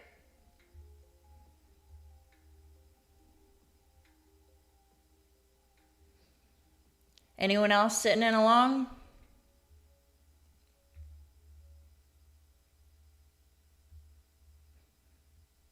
Oh, yeah. I remember Kirk saying you were long on YM. I think I have YM listed over here. Yeah, I do. Oh, well, are you still holding a long on YM?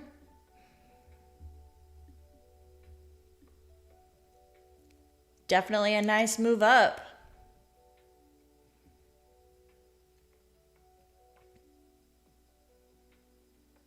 Mohammed is long from 481. Dang.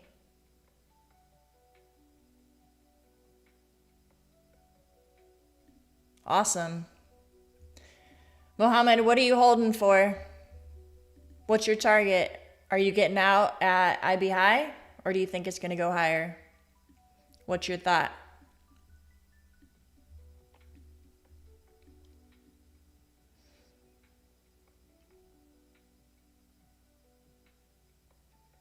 Okay, TP hit. Awesome. Good stuff. Good stuff.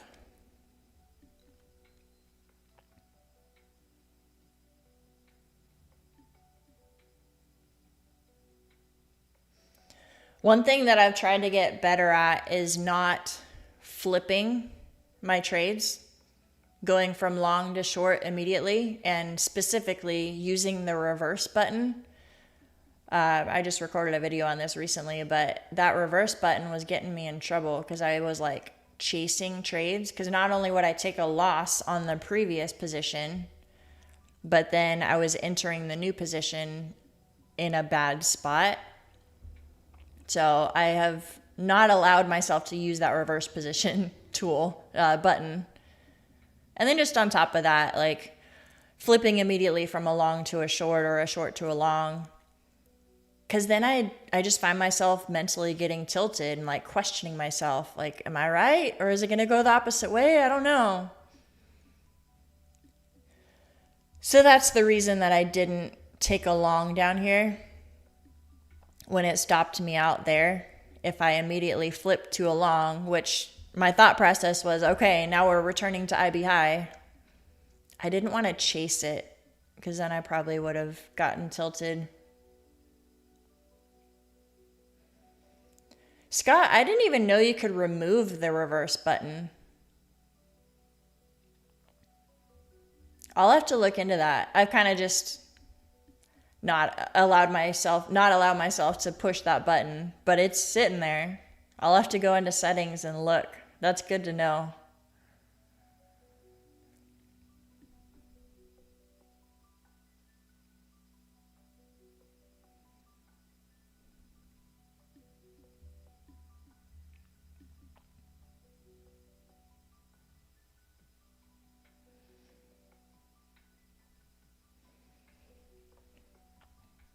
Well, hopefully we're right on the short, Mohammed. Hopefully we get some sort of rejection or at least reach IB high. Man, feels like it's taken a year to get up there.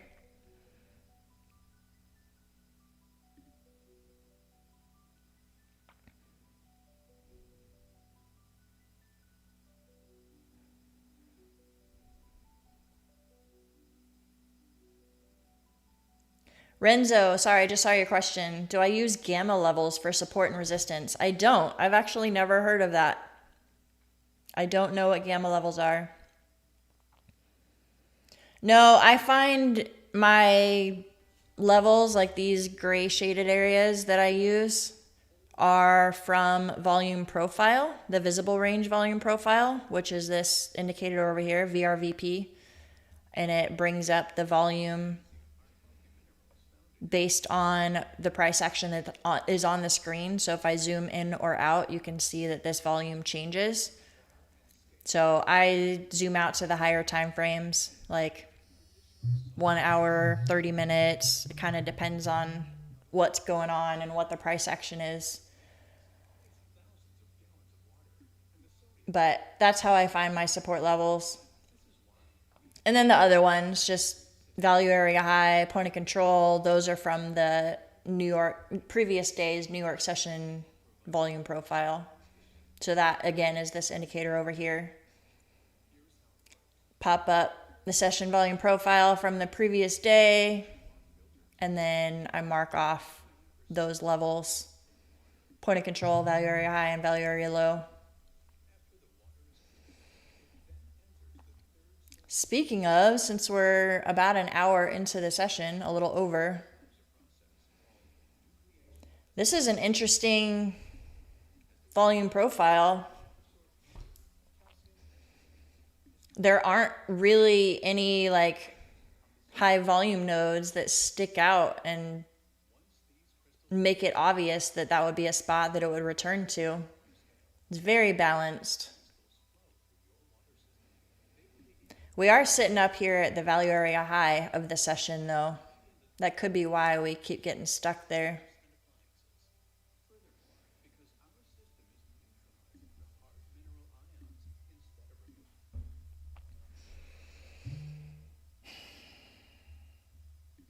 Still waiting for a retest of IB high though. Want to be patient and wait for a good trade.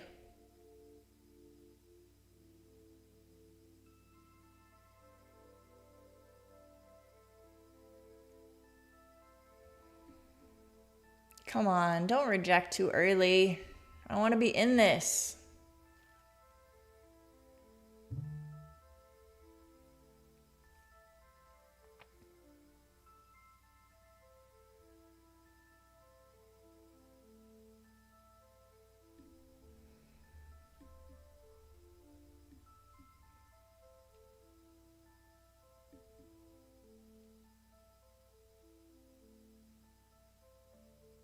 That's going to be really annoying if we waited like 50 minutes and then it rejects from there and I miss it.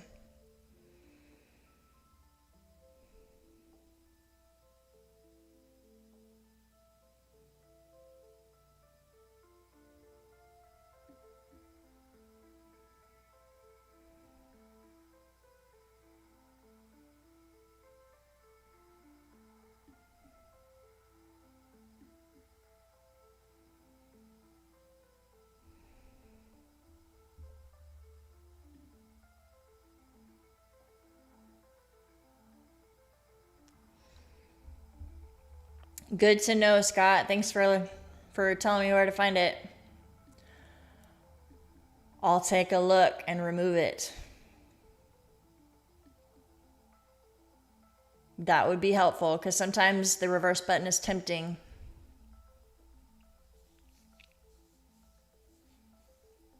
You use quant data for gamma levels and it looks similar to what I have on my chart. Interesting.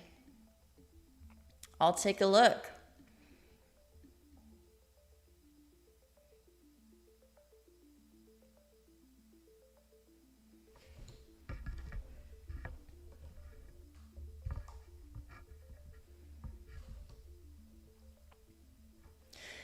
Yeah, Scott, I've heard of that concept of changing to ticks instead of dollars. That way you don't trade based on profit. You trade just based on price action and taking profit at a certain level, not based on like, oh, let me see if I can squeeze out another $100. So I can see where that would be beneficial. If you're trading with a prop firm that has a consistency rule, I feel like it would be important to set a daily profit target lockout so that you can stay on track with that. Because if you're not watching dollars, you could easily mess up your consistency target.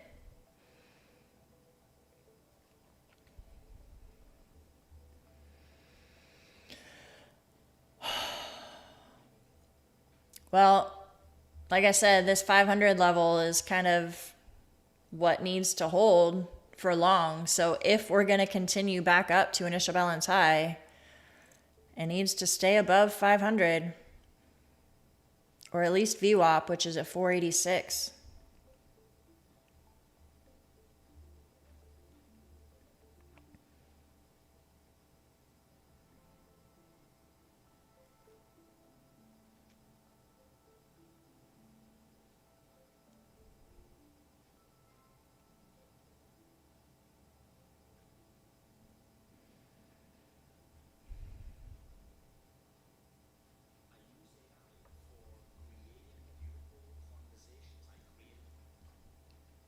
Come on. What's it gonna be, you guys?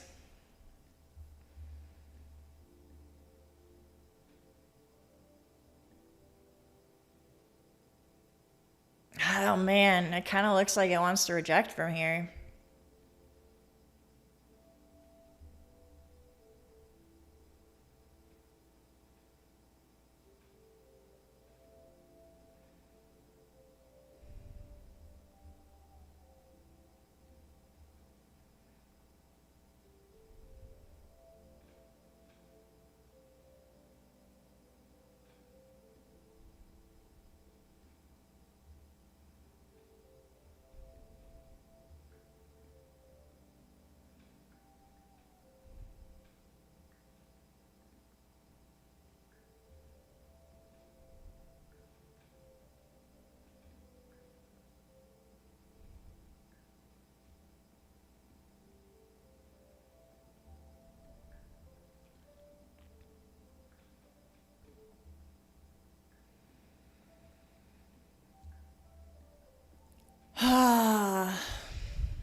Still waiting for IB high.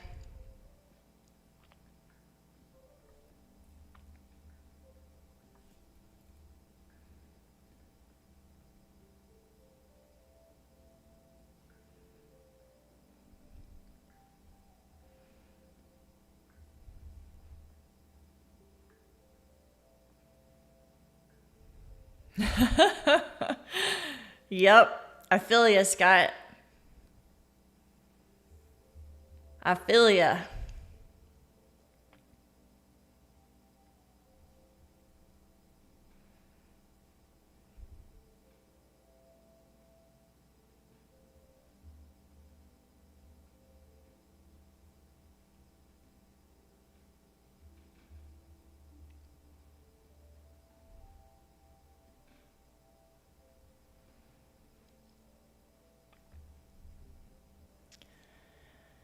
Yet again, though, 500 held.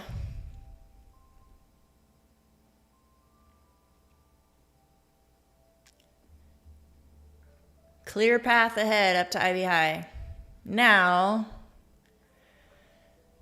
that step number 1 is achieved and we've almost hit that level,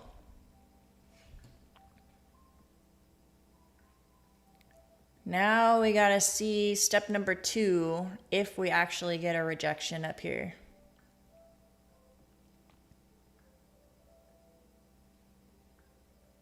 Is it gonna do that thing where it's range bound and then at noon it makes a huge move? Well, do we have Trump speaking at noon?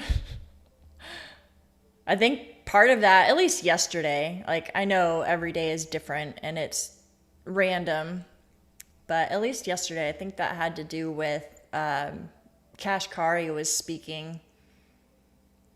And he's generally pretty hawkish. He was talking a lot about like how inflation isn't slowing down and we should not lower rates yet and stuff like that. I don't remember exactly what he was saying, but I think that's why the market went down.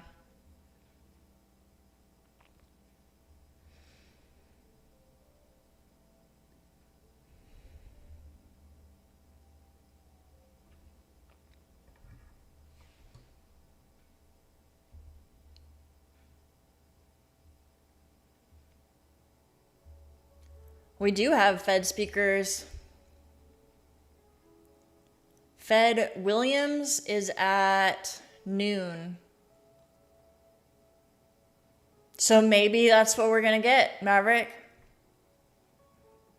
Maybe at noon when he starts speaking, we're going to get some movement.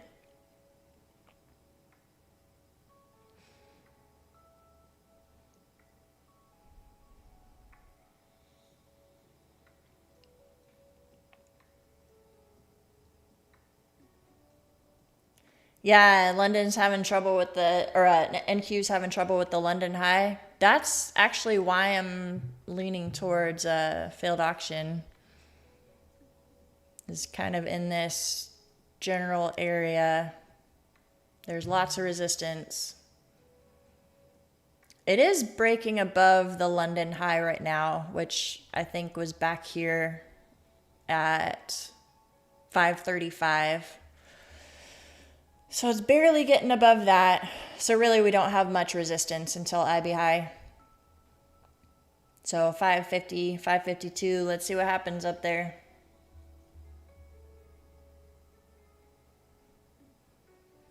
If it ever gets there, man.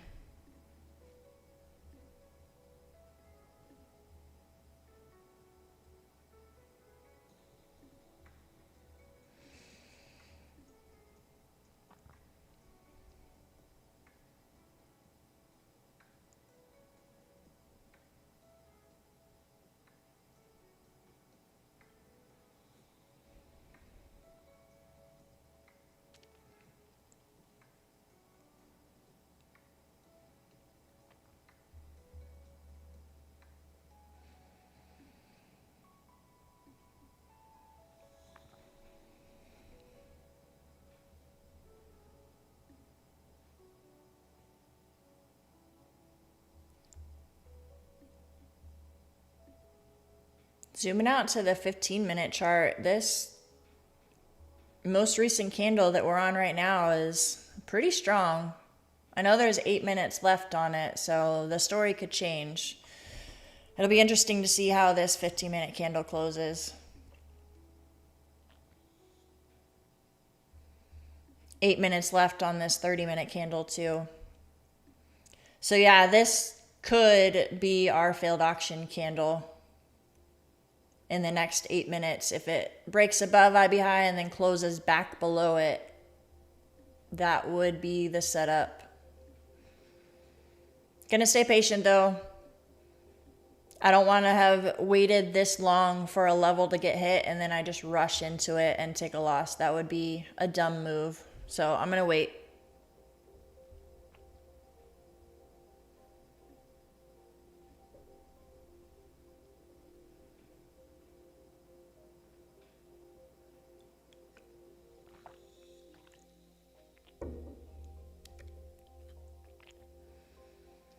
Got up to IB high. 550 is a big level. That's the line in the sand, in my opinion. If it breaks above and reclaims, we're going to 600. That's the bullish case for me.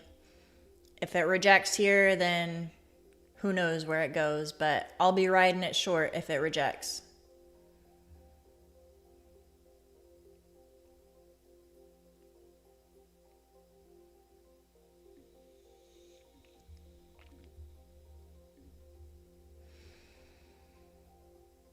I'm going to start scaling in 3 contracts for now. If we get some confirmation, I'll add.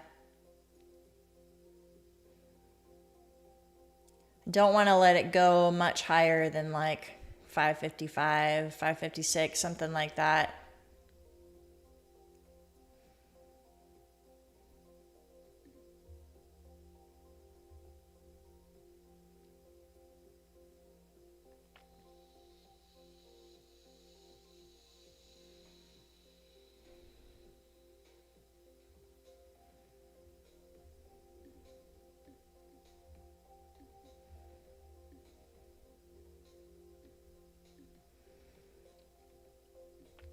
Let's look at the higher time frame. Yeah, I like that stop loss there because that's even above that wick on the hourly.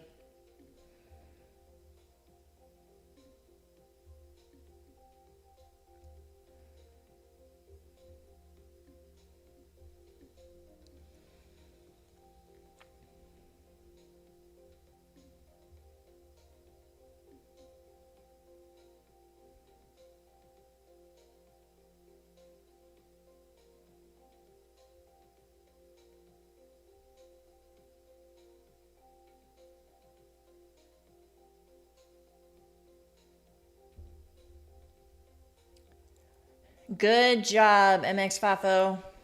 Closing your accounts green. and understanding that you're not in a good spot to trade. That's smart.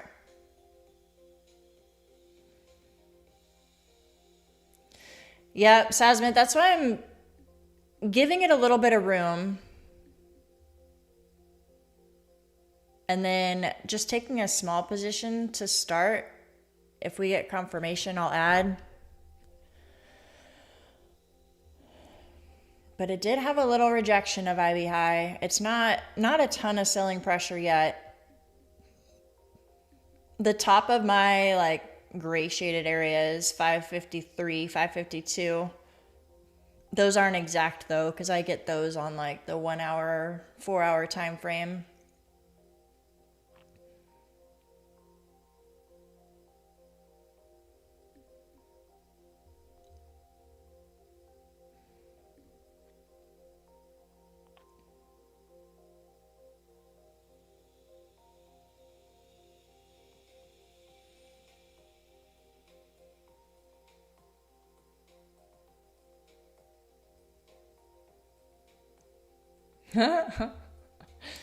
Uh-oh, Maverick's thinking long. Why are you thinking long?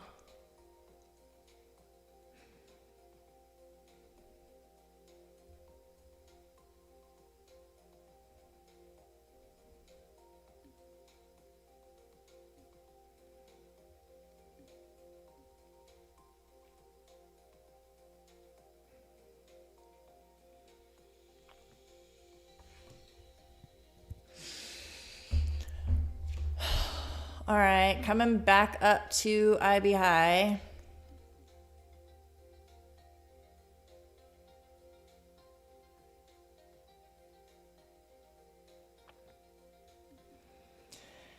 Yep, 550. This level is pretty important. It's been retested a lot.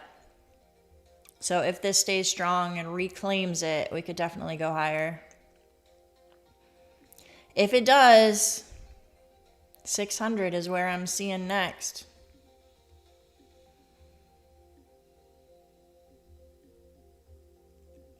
I think it would need to be a strong break, retest, and hold for me to switch to a long bias. But so far, it's kind of acting like it wants to slow grind up.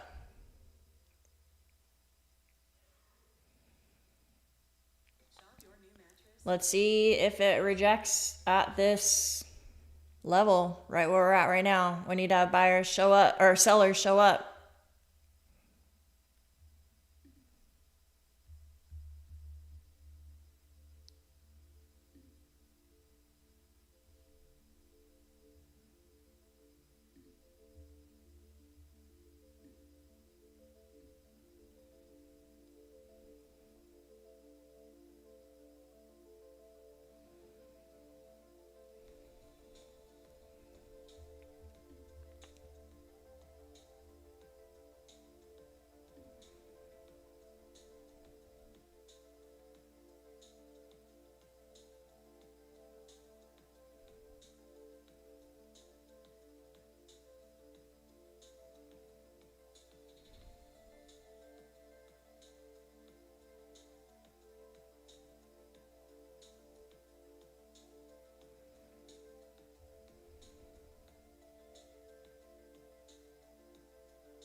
No, it's not looking great for a failed auction. Sellers aren't really showing up yet.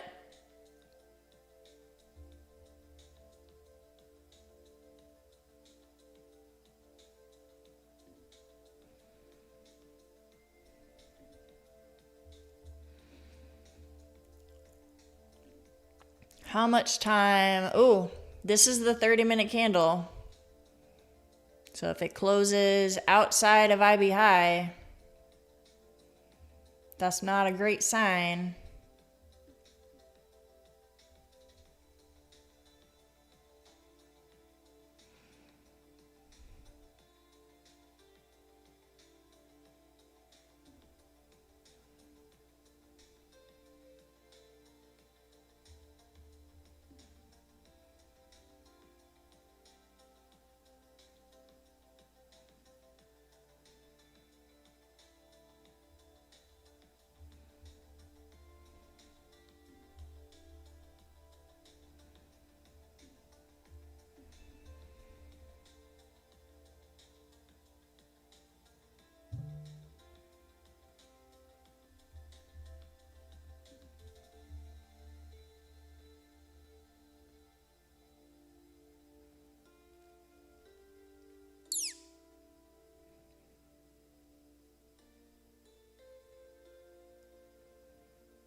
All right, I'm adding to my position. That looks like decent selling pressure at this point. 539 is my average entry.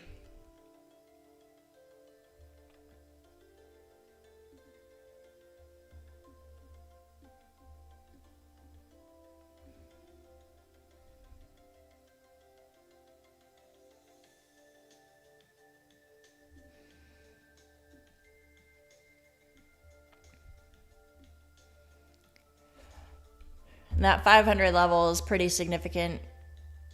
It's been holding there, and that's where VWAP is, so that could be a decent target.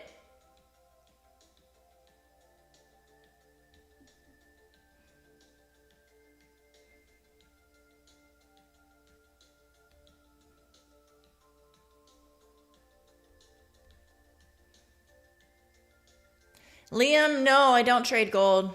I've taken a couple of trades on gold, mostly during the Asia session, because it moves really well at like 8 o'clock, 9 o'clock at night for my time zone, Central Time. But I didn't do super well with it, honestly, because I hadn't really like practiced it. I didn't paper trade it. So I kind of just stopped and went back to focusing on NQ. And my strategy is I use volume profile to find support and resistance levels. And then I trade off of the initial balance and the 15-minute opening range as well, using the higher time frame for confirmation of it. That's why I'm taking this short, because the higher time frame shows that 550 is a pretty big area of resistance. Plus, we had our initial balance high at that level. So it was just added confluence for me to get into a short.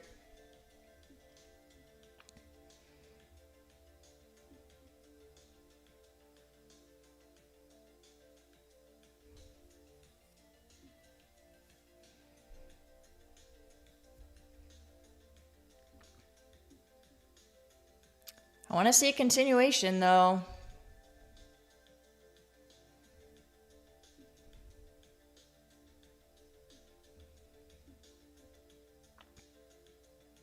We had quite a bit of chop in this level. That was where it was kind of hitting resistance for the last 30 minutes or so. And now it's holding above that, which is not great. We got to break below.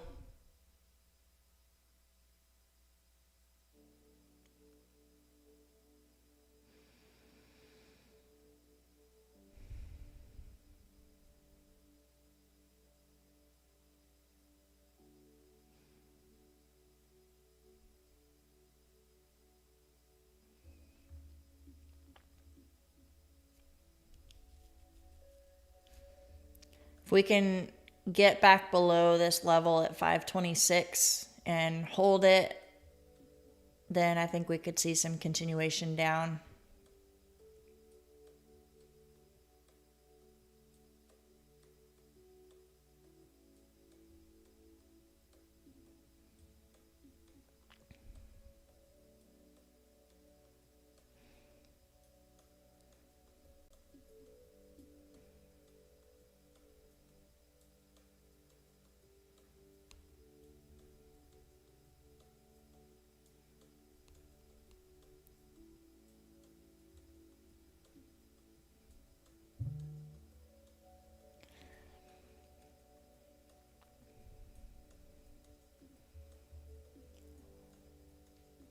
We'll see how this goes. If it starts to get super heavy and it's dumping hard, we could set up some bigger targets, but I think coming down to VWAP is a decent target for now.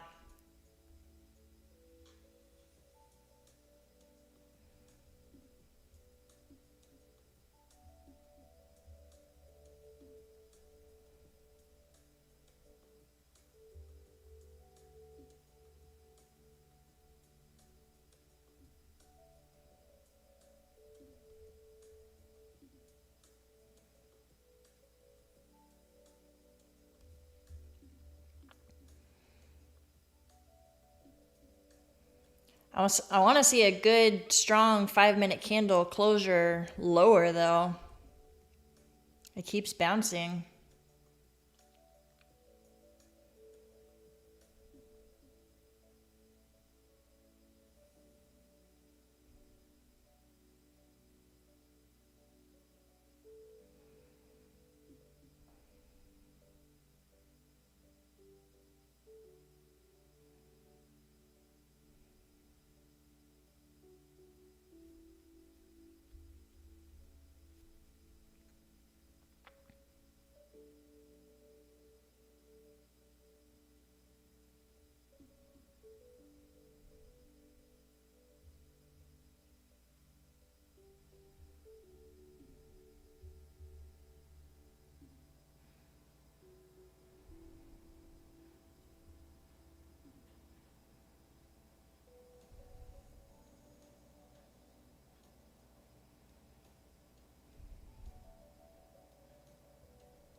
Two minutes until this candle closes. I want to see it close like that.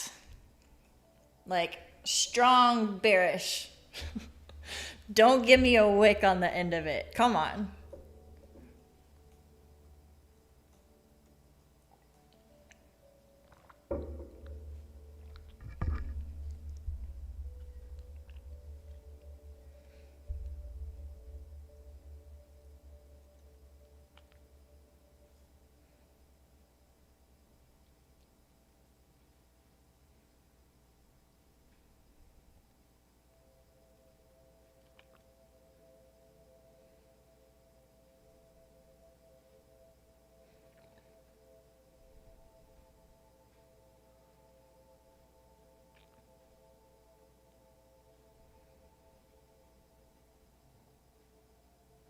Sasmond, are you done trading for the day?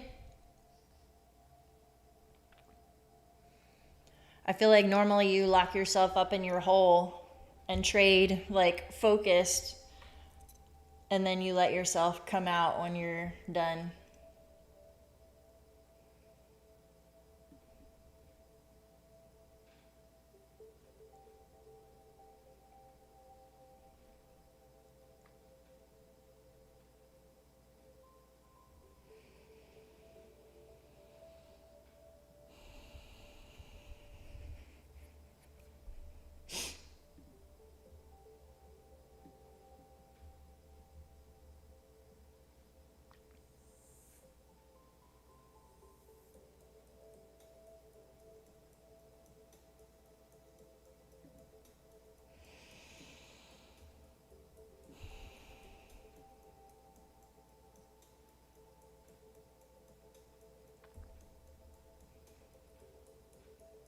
Again, another wick on the bottom of that 5-minute candle. I don't like that. Give me a solid red candle so I can feel better about this.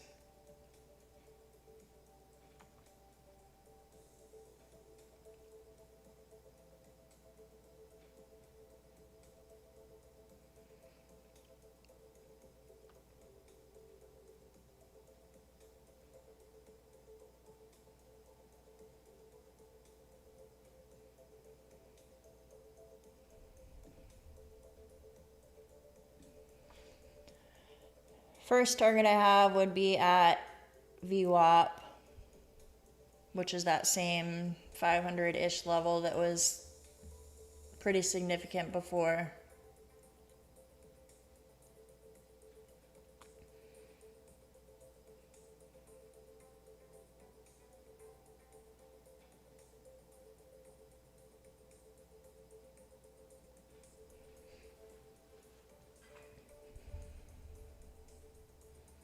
What's up, Lawrence? Yeah, I do giveaways usually about once a week. I don't have one going on today, though. I usually do giveaways when it's like the price action sucks and I'm not taking any trades. I guess I could have earlier when I was waiting for that 40-minute period for it to hit IB high. But I don't know. The price action has been pretty great today. So I've kind of been focused on trading. Haven't even thought about a giveaway. I haven't even been paying attention to like how many likes and stuff we have. I don't know. I'm just in the zone trading. I did see a little bit ago we had like 40 people watching. That's pretty cool. Hopefully I don't mess this up then. Then you guys all would just be able to laugh at me. No, I don't care. I feel good about this trade. I followed my plan. If it does end up being a loss, then for me it's a good loss. I followed my rules. Waited patiently for it, sized appropriately. Everything was on point. It just might not work out.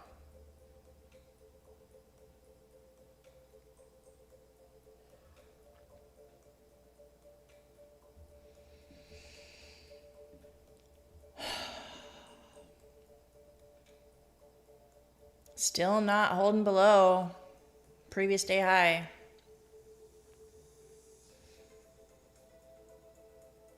Coming back up towards IB high.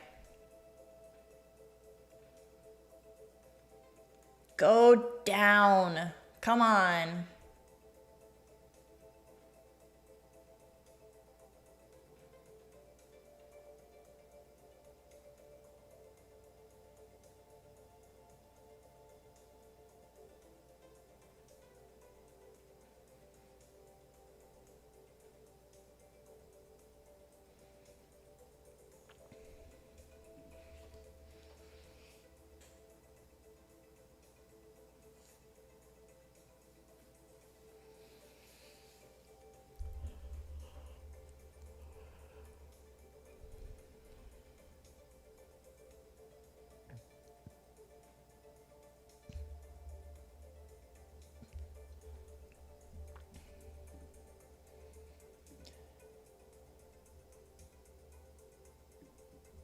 Zooming out to the 15-minute. I don't like the way that's looking. The previous candle was pretty strong, and then the current one that we're on has a pretty big wick.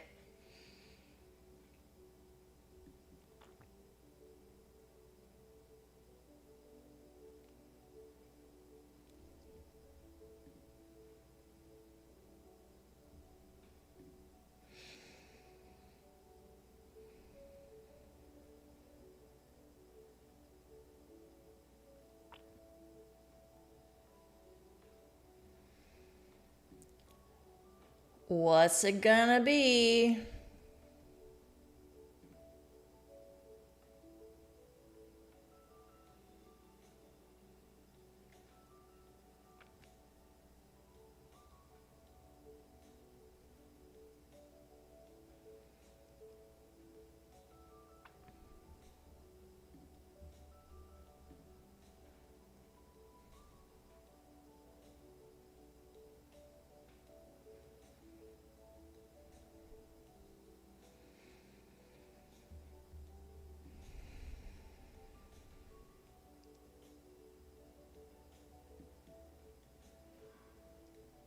Well, the slow choppiness is continuing. This might have to be one of those trades that I just leave my orders and walk away from my computer. Because I know myself, when I sit and stare at a trade and I'm like sitting in it for a really long time, I start to do stupid things like adjust my stop loss or move my take profit or like start to see reasons that I should flip long or whatever. I need to just let it be, let it play out.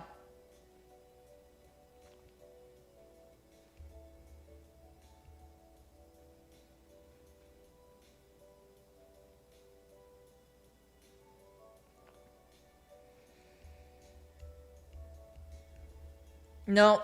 5-minute candle didn't close red.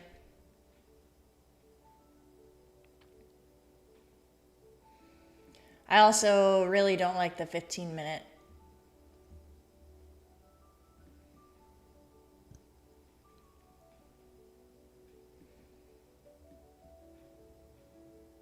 Gonna see how it goes though.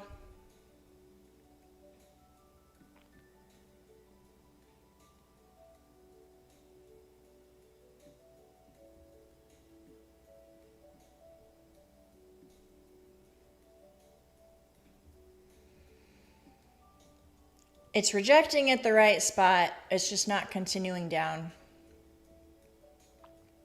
Really, it's this level right here. Like if it breaks and holds, not just a wick, like we got a wick below. We need to hold below this like 525 level. So if we get down below, retest and continuation, that's where I would feel a whole lot better about this position.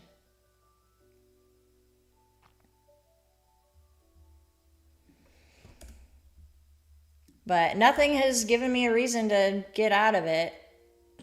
I still don't feel like it's like showing that it's gonna break out yet. It's just gonna chop around here and make anyone who's in a short sweat it out.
You guys, if this trade ends up working out and it hits my profit and it dumps, I'm gonna be pumped because I waited forever for this trade.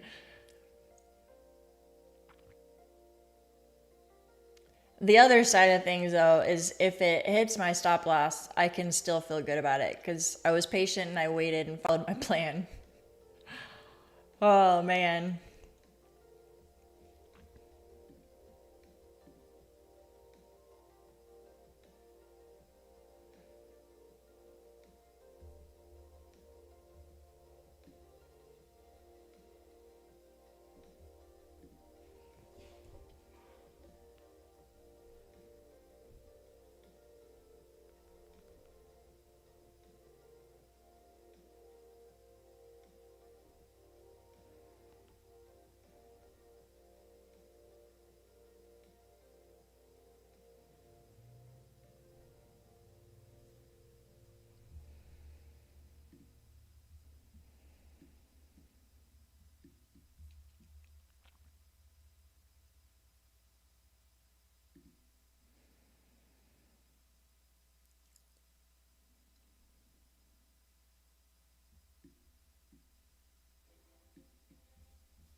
I don't know, guys.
It's stuck in the zone. 530 to 550, chopping around in there.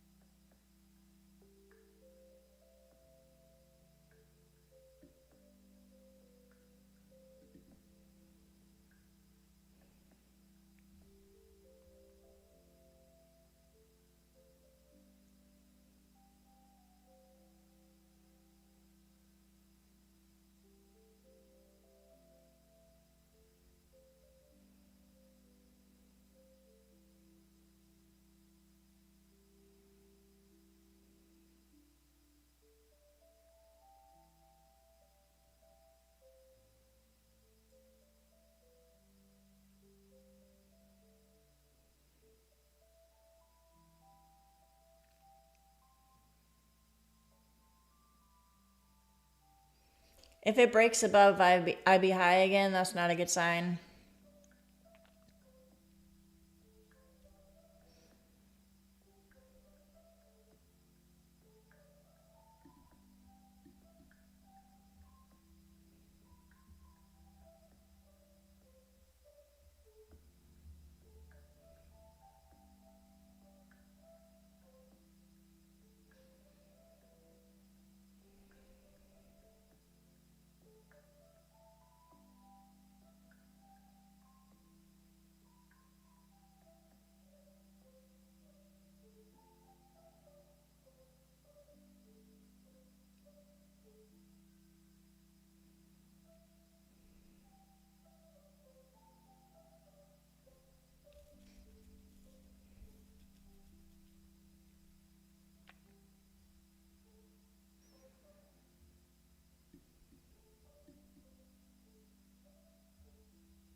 Volume has definitely dropped off a cliff.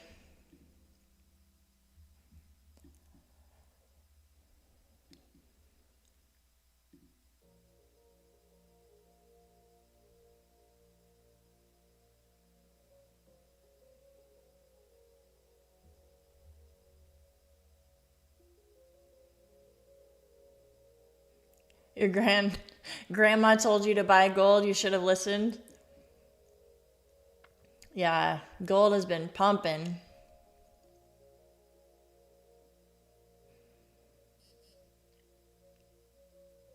I feel like the next thing to follow is going to be probably Bitcoin.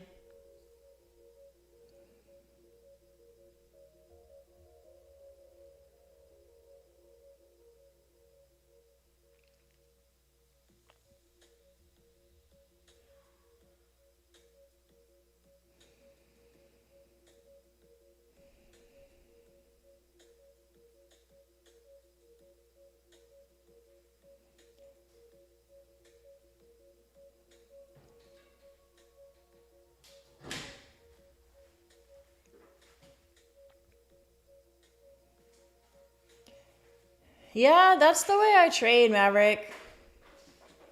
Like, really? I mean, the idea for me is that 550 is resistance. And so far, it's holding. And that IB high is, I mean, that's just one line. It's not an exact level. It can kind of range around there. So for me, I wouldn't want to take a long until this 550 level gets clearly broken and reclaimed. Like, not just a wick above, but like a breakout, retest, reclaim. Which could happen. I mean, it's hovering at that level, so it definitely could happen. But if I size appropriately and I take what my loss is for the day, then I follow my rules. I can't be upset about that.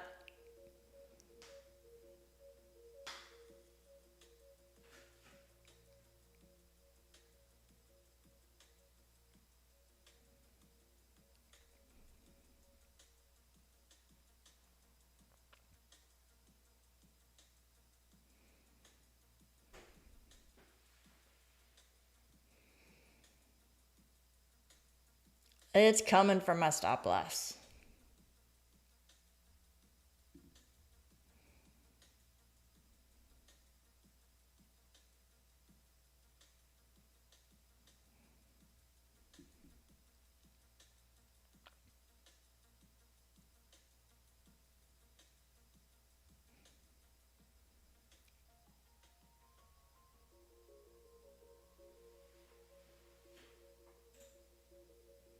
Oh my gosh, you guys.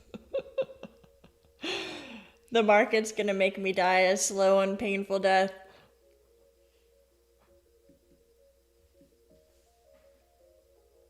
If you're gonna stop me out, just do it already. If you're gonna reject, then do it already. Oh, this is painful.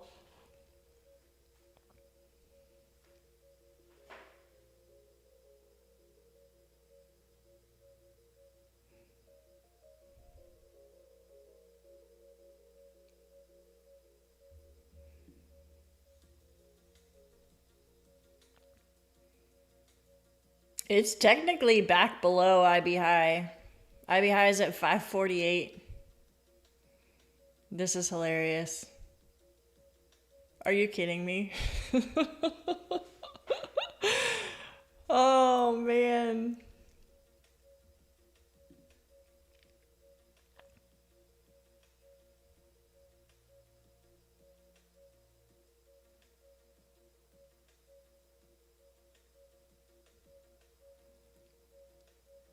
All right, Scott, have a good day.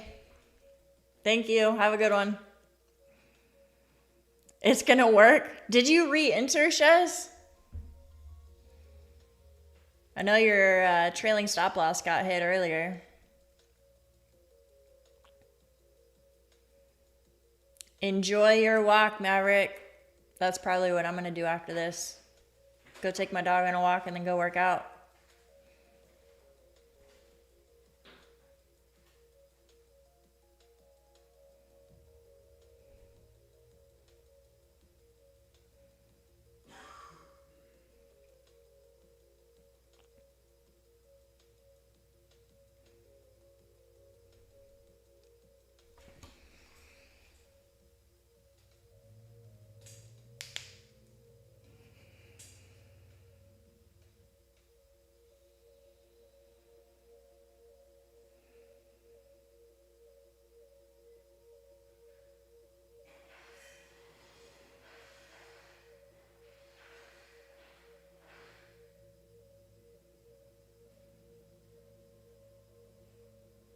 That's smart, Shez.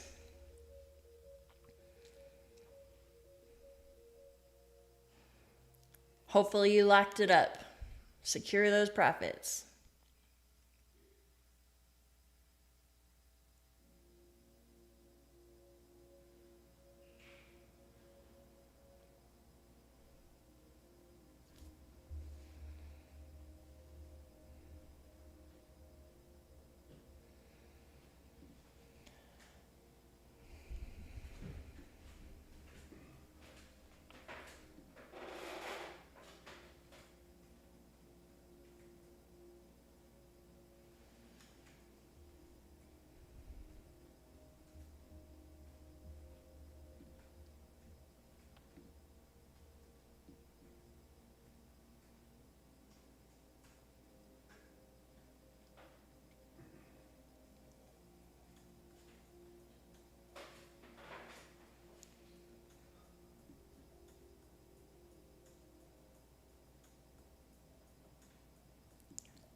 You guys, seriously, if this hits my TP, this might go down as my greatest trade ever in the history of trading. For me personally, like, patience on point, sticking to my plan and keeping my stop loss in place on point. I don't want to count my chickens before they hatch, but man, that would be awesome if this thing worked out.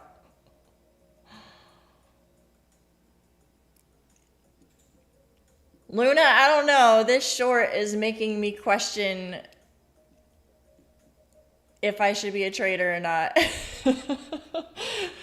Oh man, it has put me through the ringer. I waited forever to enter this short on the rejection of IB. Like, I waited for 50 minutes for a reaction at that level, took the short, and it came up and almost stopped me out, and now it's back below IB high. It's been a wild ride, that's for sure.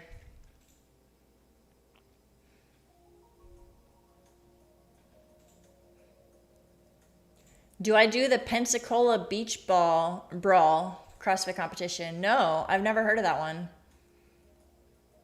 Is that Pensacola, San Diego, or Pensacola, Florida? No. Pensacola, that's Florida, right? What's the base, the military base in San Diego? Isn't that Pensacola too?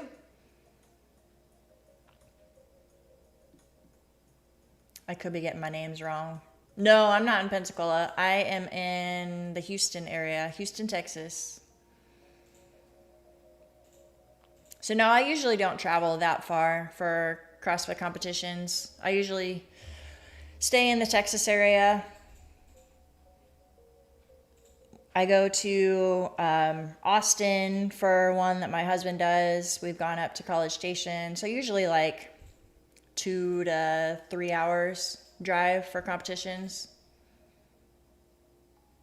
It's already a lot of work to drive that far, since we either have to bring the kids or find someone to watch them. So flying out to like Florida or some other state would be a lot.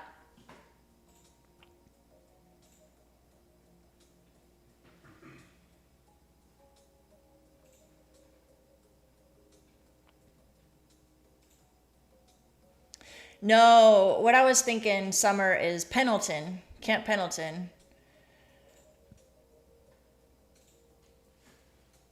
Yeah, I don't know why I was getting my P names mixed up. But yeah, Pensacola's in Florida.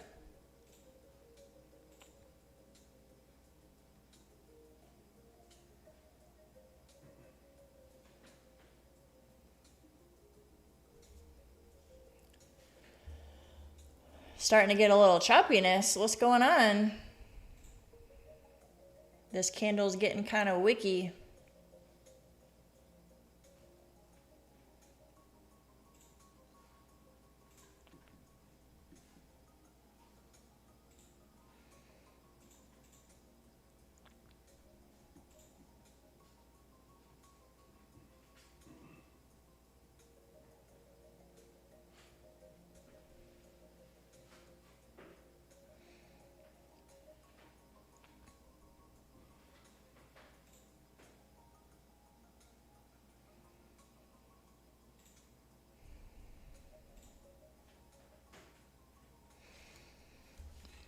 Yeah, I don't know, MX Fafo. Sitting in this trade for so long definitely makes me start to lose confidence in it.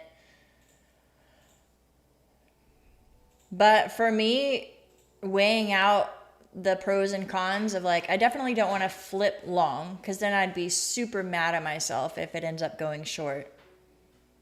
I don't want to close out the position and then possibly miss out on my trade being right. So for me, out of all those scenarios, sticking with my original idea and potentially losing $184 if I'm wrong, but benefiting and profiting if I'm right, that to me is the best scenario out of all those things that I just listed. So sticking to my guns, that's what I'm going to do.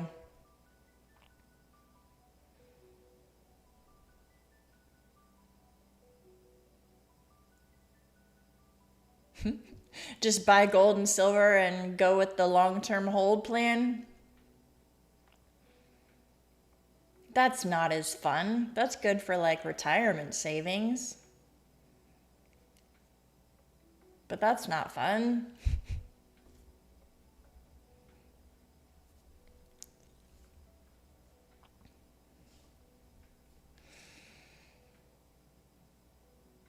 This thing does not want to drop. Oh my gosh.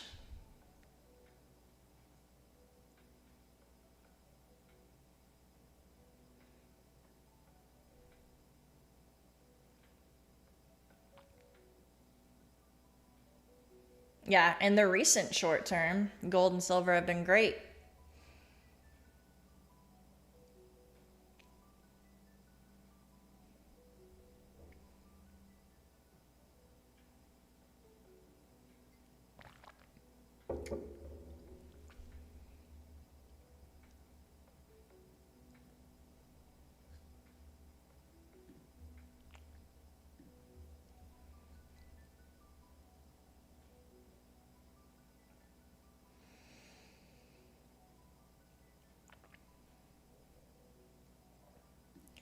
The fact that it keeps coming up and like hovering right at IB high, it's kind of making me think that it's wanting to go higher.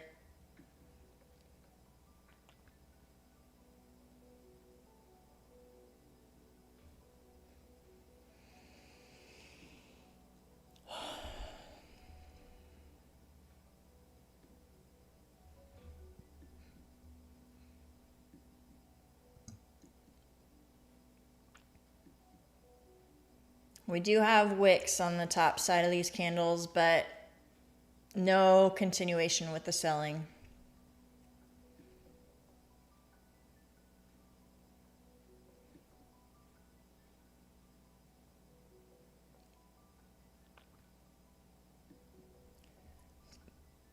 Kind of sort of looking more and more like it wants to go up.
Yeah, thanks for answering, Market Butcher.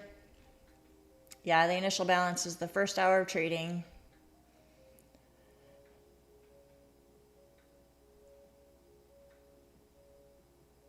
So the high and low of that range.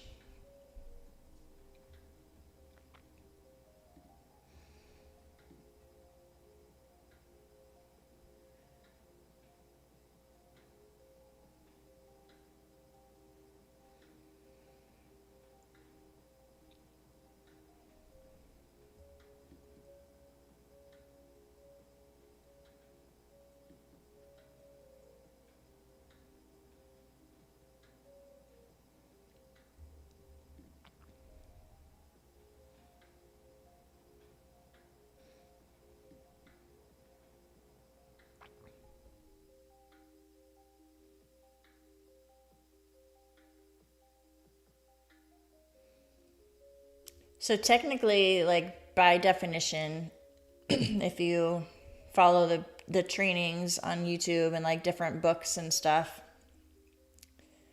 a failed auction on the initial balance is when a 30-minute candle breaks outside of the initial balance high and then closes back below it. So technically, on the 30-minute chart, we've continued to get failed auctions. Like that's 2 candles in a row where it broke above and closed below. We're just not getting that continuation down.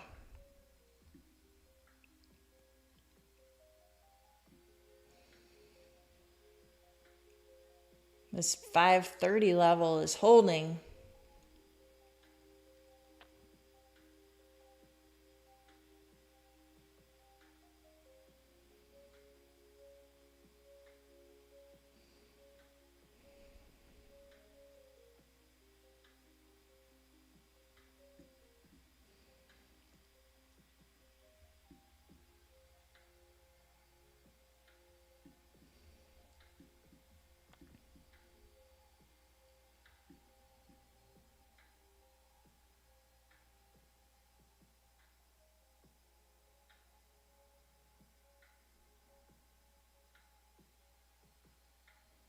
I'm not seeing signs of sellers taking control here.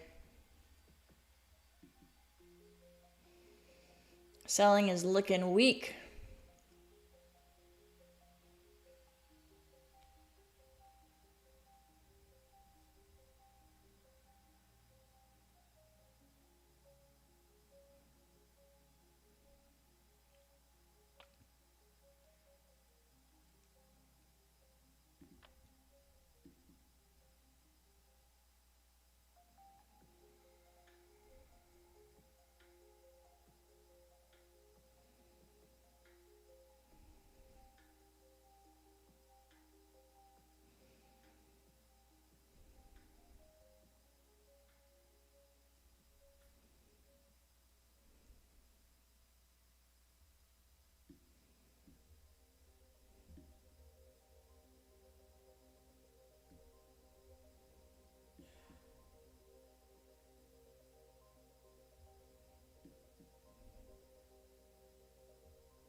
It's starting to hold above IB high at this point.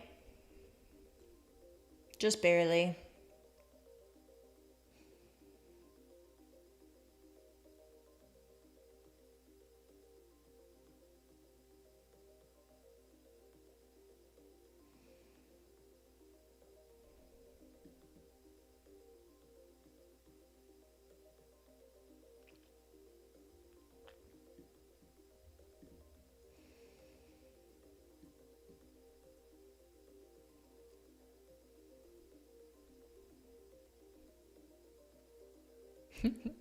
Interactive brokers, I don't know. It could mean that for in other areas. In terms of the strategy, when I say like IB high or IB low, I'm talking about the initial balance. I kind of want to just leave my orders and set it and forget it and let it play out on its own. But at the same time, like it's so close to my stop loss. I was just going to finish the trade on stream.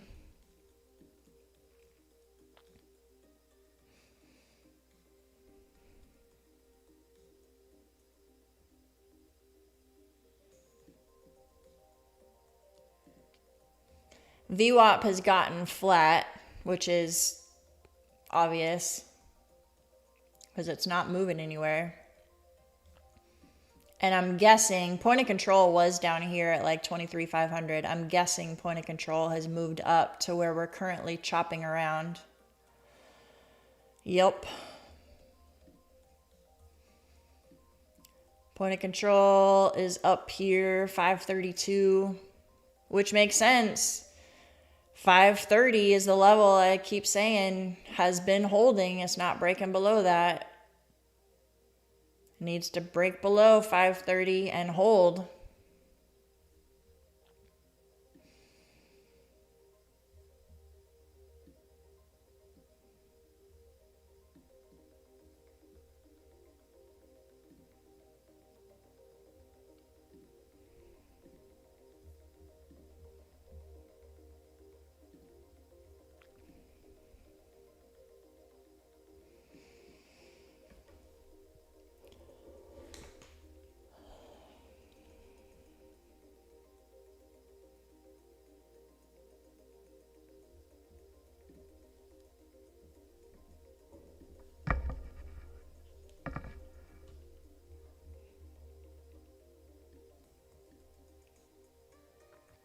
Now I feel like you guys are invested and you want to see this play out.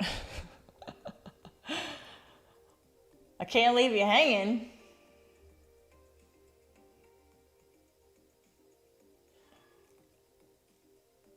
All right, I'm gonna leave the trade on the screen. I'll be right back. I want to let you guys see how it plays out.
Still in the same spot.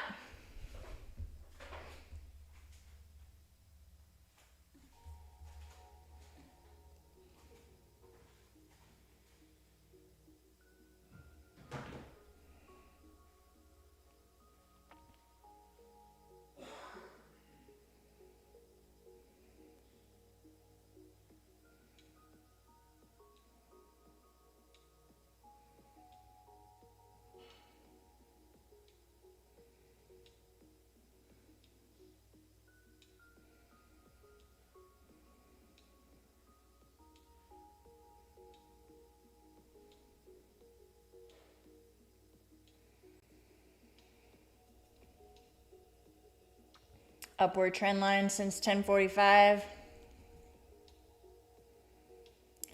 Yeah. Could break below that. I don't really do trend lines, but I do, like, my eyes see it.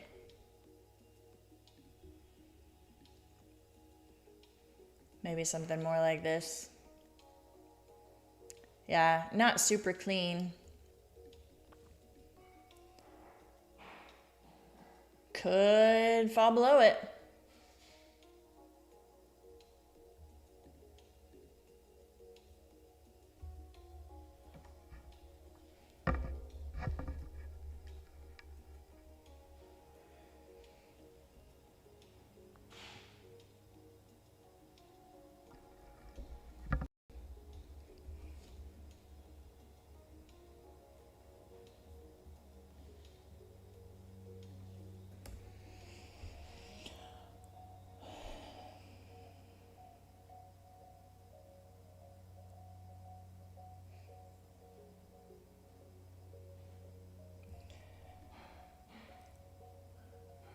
Needs to hold down here.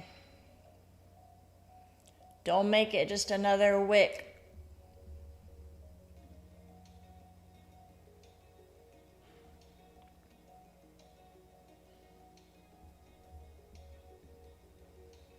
Like that.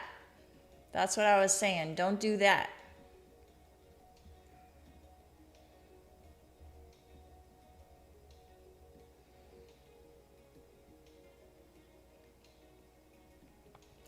Well, another plus to this whole thing is this gray shaded area that I had marked off. That was something I marked off last night. It kind of gives me added confidence that my levels are solid, because this is the range that it's stuck in, 550 to 530. It's been stuck in that range for what, an hour now? So that's obviously a solid level. It's just a matter of which direction it's going to break. If it breaks and holds below this 530, then I was right.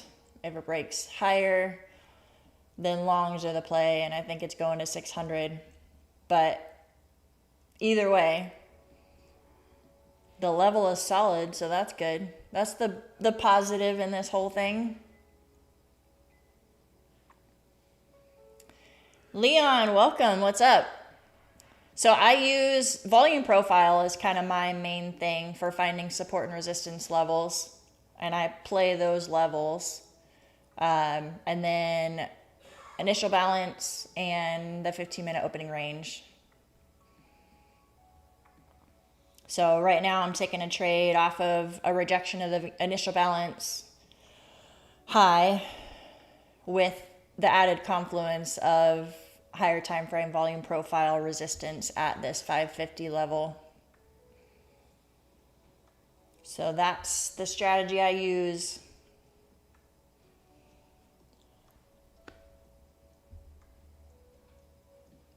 Volume profile and initial balance, sometimes the 15-minute opening range, but less often on that.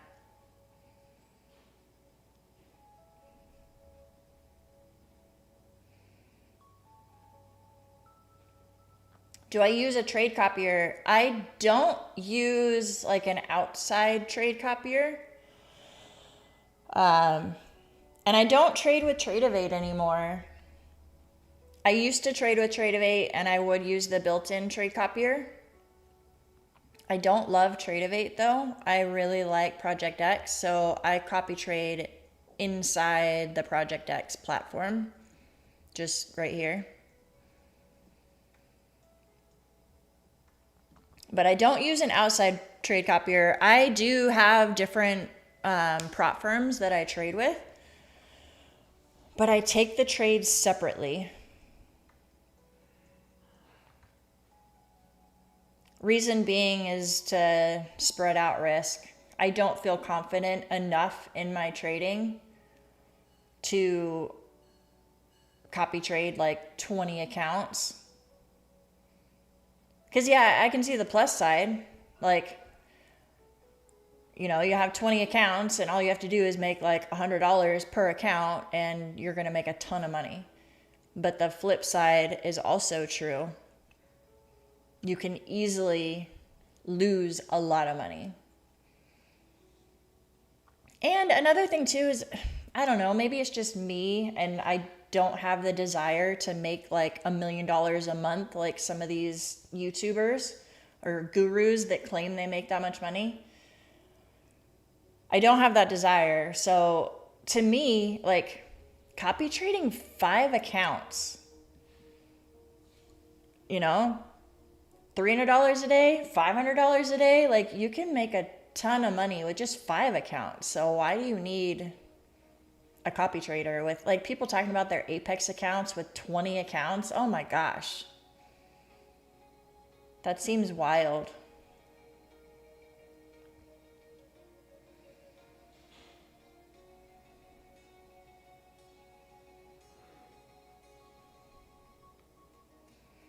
Yes, Shez, I love that it's starting to sink in for you and that you're finding something that makes sense to you. I've tried so many different things, and I think finding my support and resistance levels with volume profile has really been a game changer. I used to play support and resistance, but just based on my eyeballs, like I would kind of just zoom out and be like, I think this is an area where lots of price candles touched. I think that looks good, but it was hard to have confidence in that. So now I just zoom out and find the high volume node. It doesn't have to be up to me and my eyes finding the pattern. It's there. So it gives me a lot more confidence.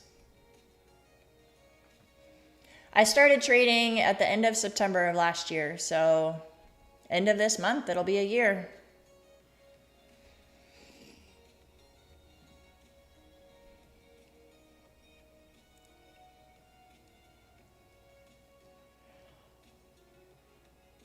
Why don't I trade NQ? You mean like why am I trading MNQ versus NQ? Because MNQ is a fast way to blow your accounts when you have a $2,000 drawdown.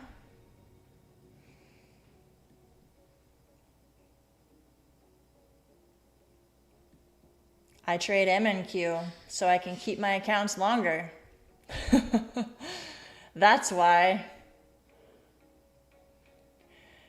And with my strategy, I like to scale in and out of positions.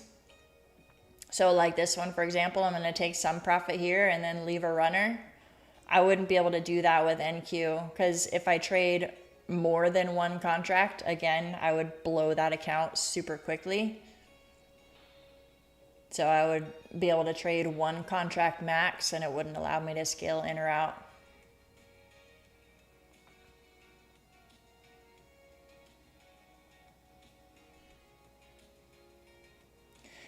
Yeah, I think the math on copy trading excites people, but I think they forget the reverse side of it too. Like if you're not a seasoned, consistent, profitable trader and you have 1 or 2 days of tilt and you just blew your 20 accounts and each of those accounts you just spent weeks passing the challenge and paying activation fees and all that stuff, like you just blew a couple $1,000s in a couple weeks of work. Why not spread out the risk? Unless you're, like I said, a seasoned, consistent, profitable trader, then it's a whole different story. But for most of the people in my chat, like, we're still learning. We still make mistakes.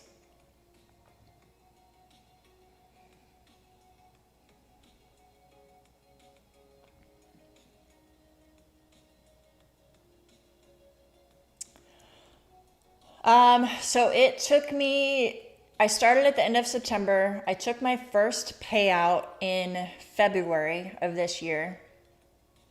So that was like 5 months into it, a little less than 5 months, about 4.5 months into it.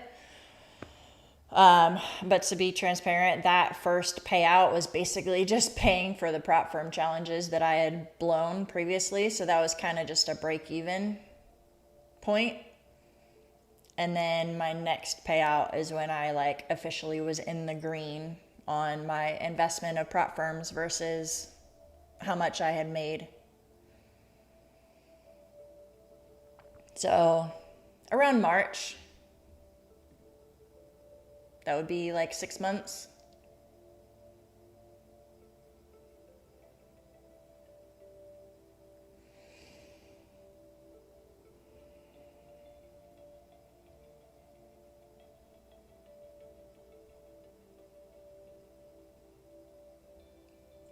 I don't like that bounce. It needs to hold below that level I've been talking about all morning, 530.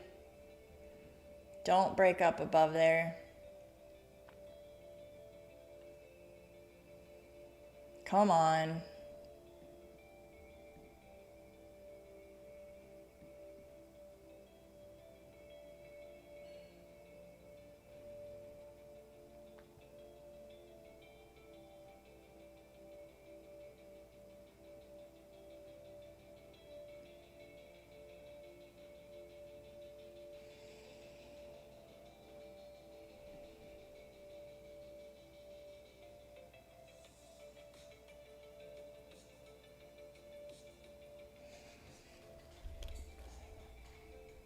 Go back down.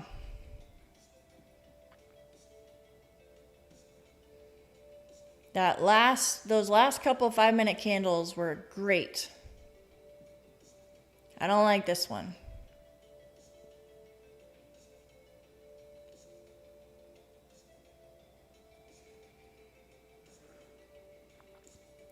Yes, all of my accounts are 50K. I think in the beginning that was just my default because the profit target for those was $3,000 versus the bigger ones that have like a 6K or a 9K target. And when I was a newbie trader, I was like, whoa, a $9,000 target is really high. I don't think I can make that much. So I was like, I can do 3K. So I started off with 50K and I've just stuck with that. I think because like the argument for people who get the 150K accounts is that you have more drawdown. But I don't want more drawdown. Because when I have that much of a buffer, like if I have 6K in drawdown, then I trade like a degen. And I'm like, I'm going to go in with 2 minis and just go all in. I can lose $2,000 today and still not blow my account. Like there's a weird switch in my head. So if I keep it to where I only have 2K in drawdown, it forces me to manage my risk, stay within my size. Like I trade so much better with the 50K accounts. And then I try to keep at least 2K as a buffer, if not more. Like on my last payout with Top 1 Futures, my account got up to $5,400 and I requested a $2,500 payout. So I had a little less than 3K as a buffer. I like to have a buffer because my goal is to keep the account as long as possible.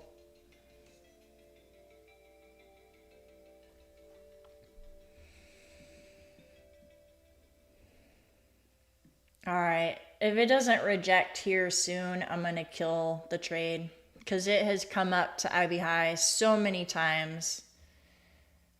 Almost stopped me out. It finally rejected. But this level that was holding as support at 530-ish, if it gets back above that, I don't like it. I want it to hold below it.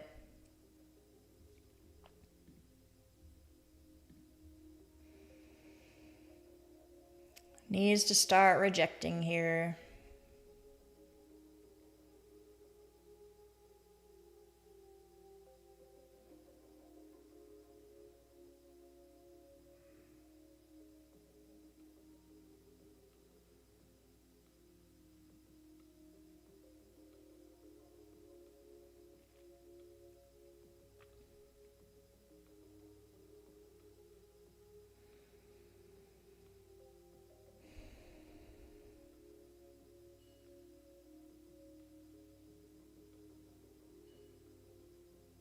Come on, go down.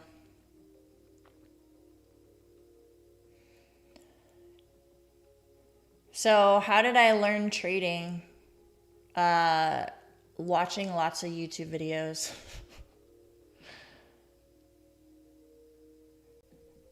In the beginning, I just kind of looked at everything, like how to trade, and I found all kinds of different stuff. Trend lines, Fibonacci, EMA, MACD crosses, RSI, divergences, like all that stuff. And I kind of just narrowed it down to a few things that made sense in my brain. And it wasn't too complicated. I just wanted something that was like clear cut and not like I had to have an opinion about it or use too much discretion. So once I found those things that I liked and made sense for me, then I just searched those things specifically in YouTube. Like how to trade volume profile or whatever.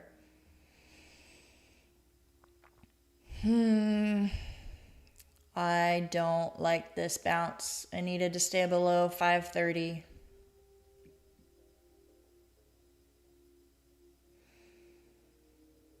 And I don't have any specific YouTuber that I learned like everything from. There were lots of different people. Joey Morgan has a couple of good videos on initial balance. I learned from him. There's a lot of people out there that do volume profile.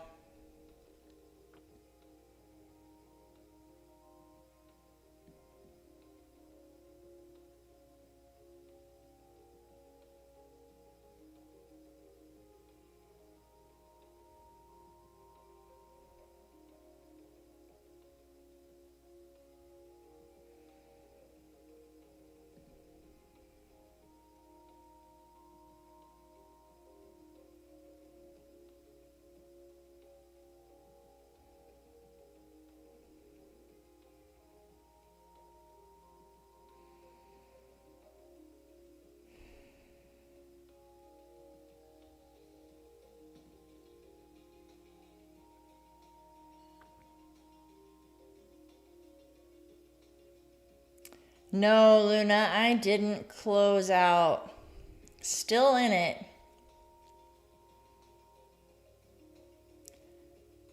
But if it goes much higher, I'm going to kill it. I don't like the bounce. I wanted it to hold below 23,530. And it's not.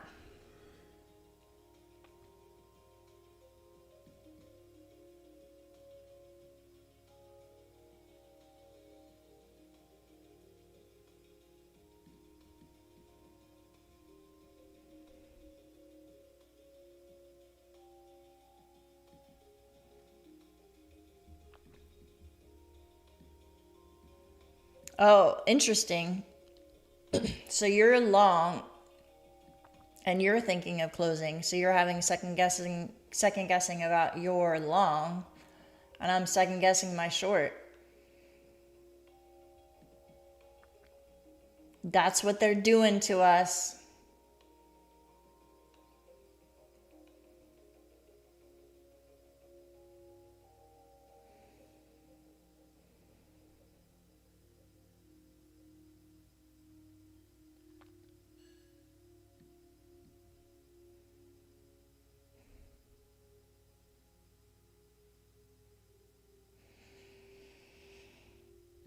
Looking at the 30-minute chart, it still looks decent. The last two 30-minute candles have closed red.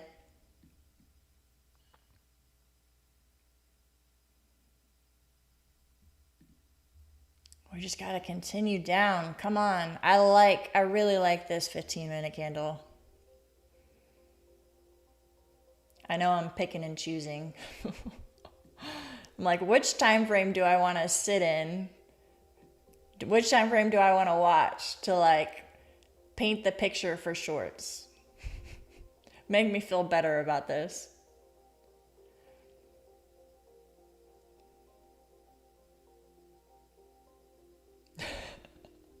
We're trapped here for the rest of our lives. We're never going to get out of this range.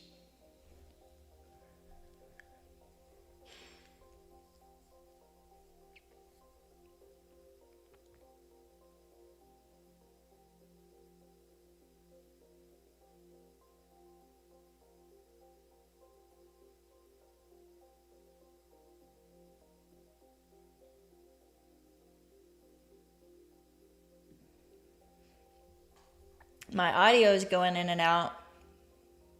Is anyone else hearing that?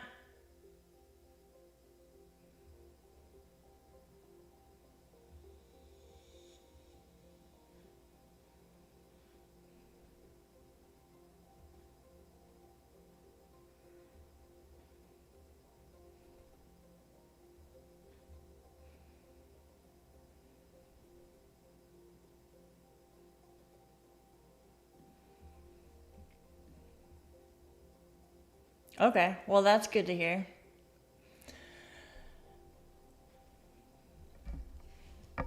I was worried because I'm not the tech savvy person. I wouldn't know how to fix it. I'd be like, well, sorry. I guess take it or leave it. I'll have to figure it out later. Maybe ChatGPT can save me. Seriously, that's how I've learned how to set all this stuff up.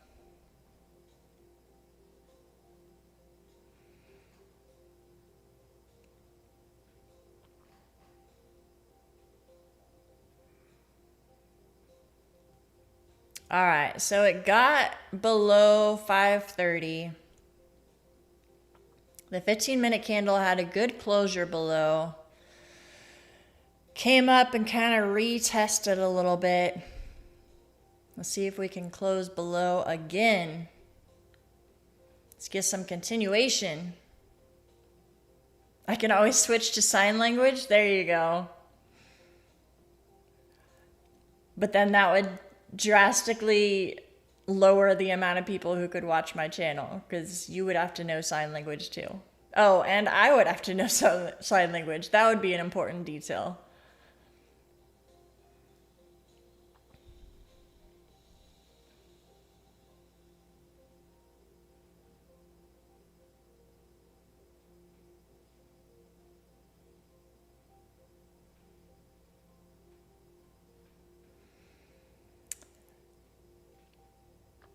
Many traders take a long time to learn how to trade.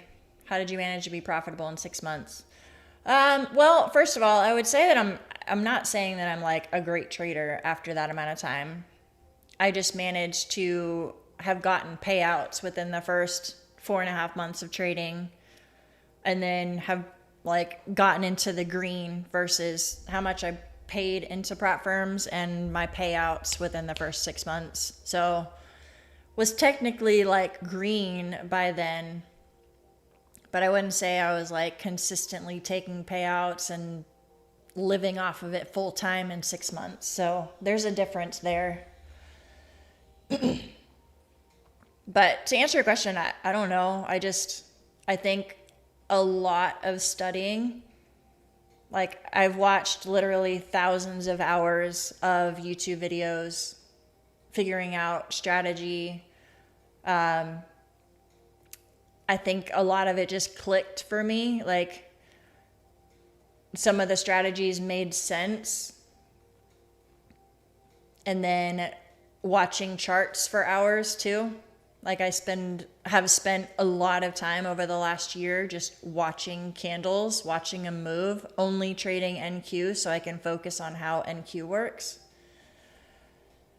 And I think I've just gotten better over time. I don't know. I can't give you the exact answer on that. But I don't think all of it's strategy, honestly. I think the biggest learning curve for me has been the emotional side of things. So possibly like decent emotional awareness,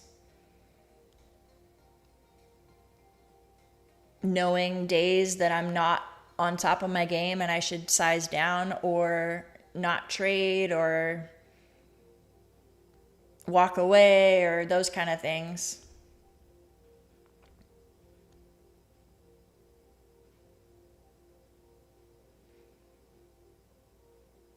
Yeah, but I guess in terms of being able to see price action, have the strategies make sense, that's kind of maybe something that came naturally, I guess. I wouldn't say naturally, but with a lot of work and a lot of hours put in. Also journaling a lot. So I have the data to show like which strategies work and which don't. When I lose a trade because my stop loss was wrong, or like all those things, being able to look back through all of my journal entries and see what I need to fix to improve. Like, was it the strategy that was totally wrong, or was it me and my trade execution that was wrong? That way I can really dial in on what needs to be fixed.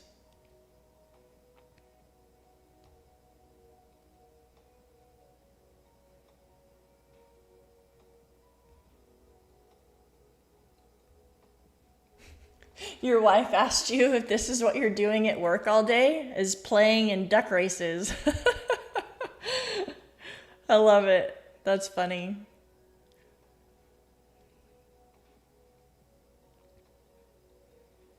Oh, I'm glad to hear that, MX Fafo.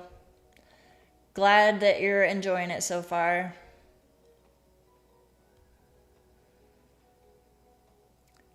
And that's my hope and prayer too, is that P&L channel that we have in the Discord, just hope that gets full with all kinds of payout screenshots. Luna, what? I don't understand the question. The answer is yes. What was the question?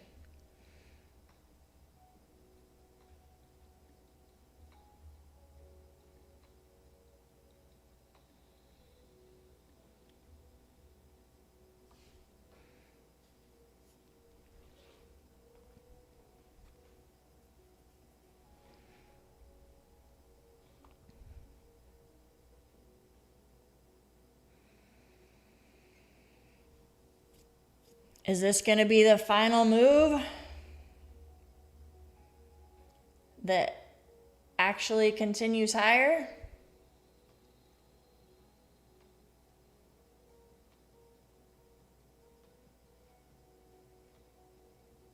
Let's see.